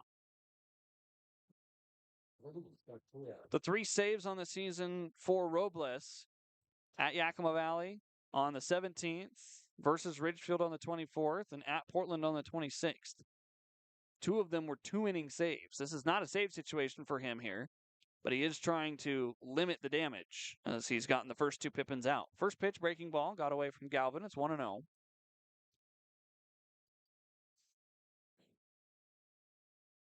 So Robles just trying to hang a 0 and give his offense the best shot. When we get to the 9th, it'll be 4, 5, and 6 due up for the Elks, starting with Win Gurney.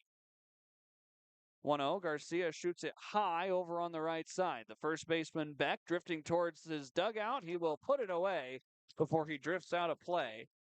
And the side is retired. No runs, no hits, no errors, none left on for the Pipps. Bottom of the ninth is next. Pipps need 3 outs to secure a Game 1 victory here in Bend. All right, up front, we'll be looking for the lively fan of the game. And we have found our loudest fan of the game, the winner.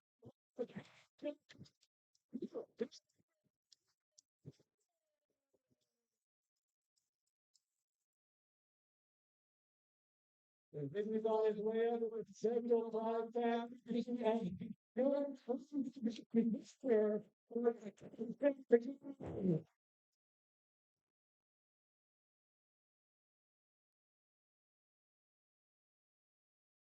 Now taking the winner, single over, down, Vince.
Yakima Valley brings on the closer here in the bottom of the ninth inning against the Bend Elks. John Witt out on the hill. The senior will be a senior at Arkansas Tech, Phoenix, Arizona native.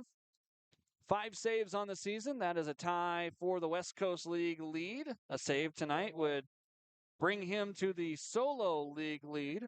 12 and 2/3 innings, including an inning in the non-league contest. 9 strikeouts, 7 walks, 12 hits, 7 earned runs, a 4.97 ERA.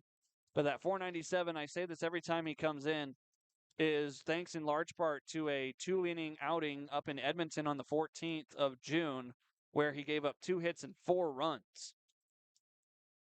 John in save situations a lot better than that ERA would suggest. In fact, he's already got a save this year against the Bend Elks. That came back on the 16th of June, 2 days later. First pitch, he fires in strike 1 to Win Gurney, who is 0 for 4 tonight. That first time against the Elks, he went an inning, no runs, no hits, 1 walk, and 1 strikeout. The next night he pitched, and that was after Gus Musial had given up the lead, or given up the tie at least, as he gets a wave and a miss from Gurney to fall behind. 0-2 does Gurney. Witt on the 17th of June pitched against the Elks, going 2/3 of an inning, giving up 2 hits, 2 runs. Those would be the 2 runs that ended up losing the game for the Pipps. Witt set up at the head, the 0-2 pitch. Misses down and away. Tried perfectly locating a fastball down and away, and instead pulled it a little bit too far away from Parker Burt.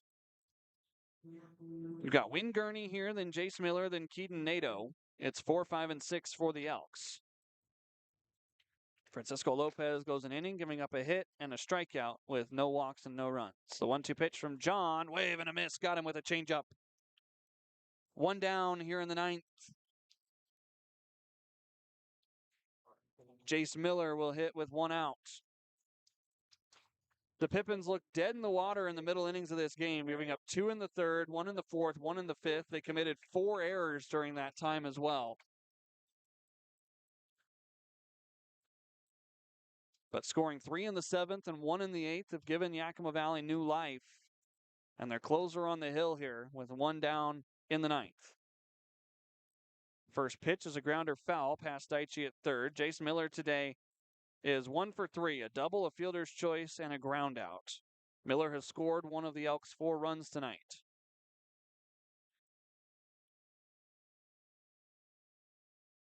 The Pipps won game 1 up in Yakima.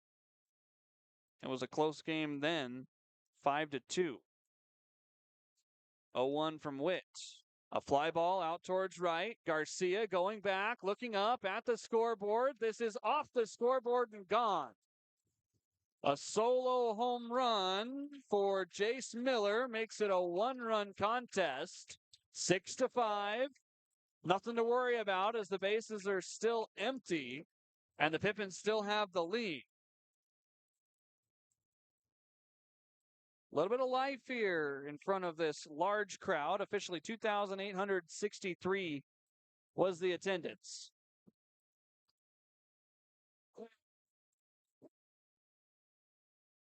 Here comes Keaton Nadeau.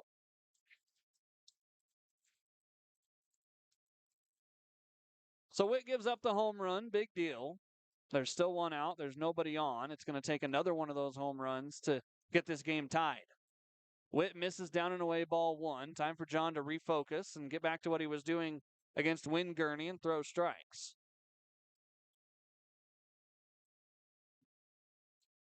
Narrowest margin you can have in a victory right now. There's a foul ball back into the netting, 1-1. John doesn't seem too phased right now. Of course, we're only 2 pitches after the home run. He's responded with a little bit of a miss and then a pitch right there that fooled Keaton Nadeau. 1-1. There's a changeup that catches the inner black for strike 2. Nadeau tonight, 1 for 4, a single that drove in a run back in the 5th. He's also struck out, flown out, and lined out. Witt ahead in the count, 1-2.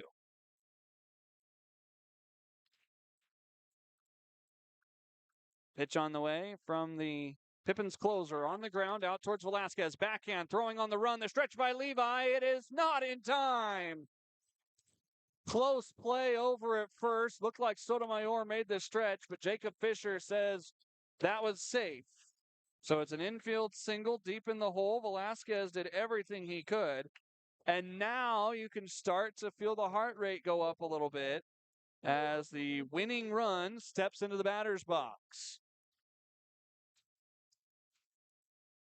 Salsa going to make a mound visit here to try to calm down the Pippins infield. That was a very close play over at first.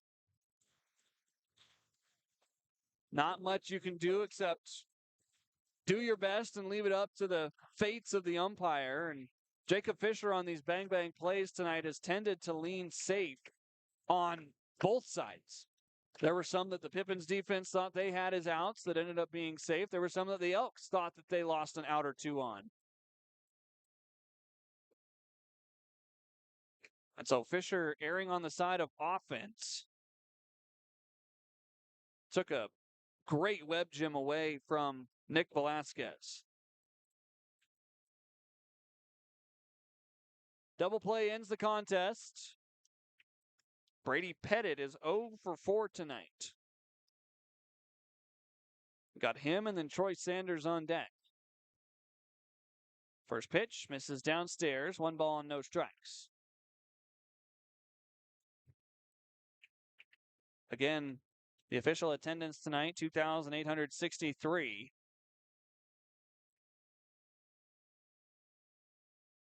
John takes a peek to first. Runner stumbles, but he takes off. The pitch is just a touch downstairs, and now the tying run is in scoring position after a stolen base. So now you can't get the double play unless you get a line out and a step on the bag. It'd have to be a little bit non-traditional. 2 balls, no strikes. The Elks have become very accustomed to walk-off winners in recent games. Breaking ball from Witt. That's strike 1 at the knees. They won it last night on a walk-off over the Walla Walla Sweets. Think back a couple series ago when the Elks were struggling. I believe it was against Portland. They got a walk-off as well. 2-1 from Witt. Out of play. A breaking ball served on the right side. 2-2. John looking for that second out.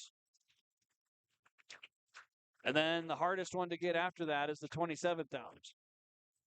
Number 26 is equally as hard to get sometimes, especially when you have a man at second, a run already in on a home run that really excited this crowd.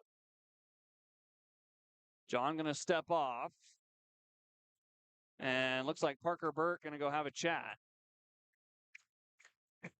Something about the way John was looking in for signs. He must have shaken Parker off quite a bit. Trying to get things organized here. No visit charged.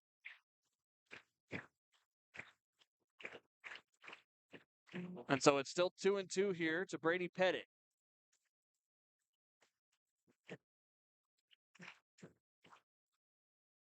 One-run game. Pippins lead at 6-5. Man at second. John sends home the 2-2. It's a breaking ball on the ground to Daichi. He backhands, looks the runner back. Strong throw across the diamond. There is out number 2. Bend lobbying that Sotomayor was off the bag, but Jacob Fisher standing out in the middle of the diamond says it was out number 2. And also, just as important, Keaton Nato is still at second base because the ball was on the ground at third. This might be the toughest out to get all night. Troy Sanders, who has some pop, is in the batter's box. Tonight, he is 0 for 4, though, reaching on an error in the fourth and scoring. First pitch, breaking ball, froze Sanders. It's 0-1. Yakima Valley trying to start the second half 1-0. Trying to lock down a win and even the season series with the Bend Elks. 0-1 from John. A breaking ball lined to Daichi. He catches it, and the ball game is over. John Witt gets the save, and the Pippins survive an Elks furious comeback. 6-5 the final score. What a ball game. The day before the 4th of July. We begin at 6:06. We end at 9:31 p.m. And on a fireworks night in front of 2,863 Elks fans, the Pippins take game 1 of the series. John Witt gets the save. The win goes to Nathaniel Carano. The loss going to be tagged to Noble Ortega, who gave up 3 runs on a third of an inning back in the 7th. A combined 8 errors between the two teams, and the Pippins survive. Before we sign off, the umpiring crew just making sure that things stay civil between these two squads. Alan Cox was a little bit fired up there at the end of the game. He's still barking some things at the umpires as they head off the field. As the Pippins gather up behind third base, we go to the fireworks show tonight, happy as a bunch of Pippin apples. 6-5 the final score.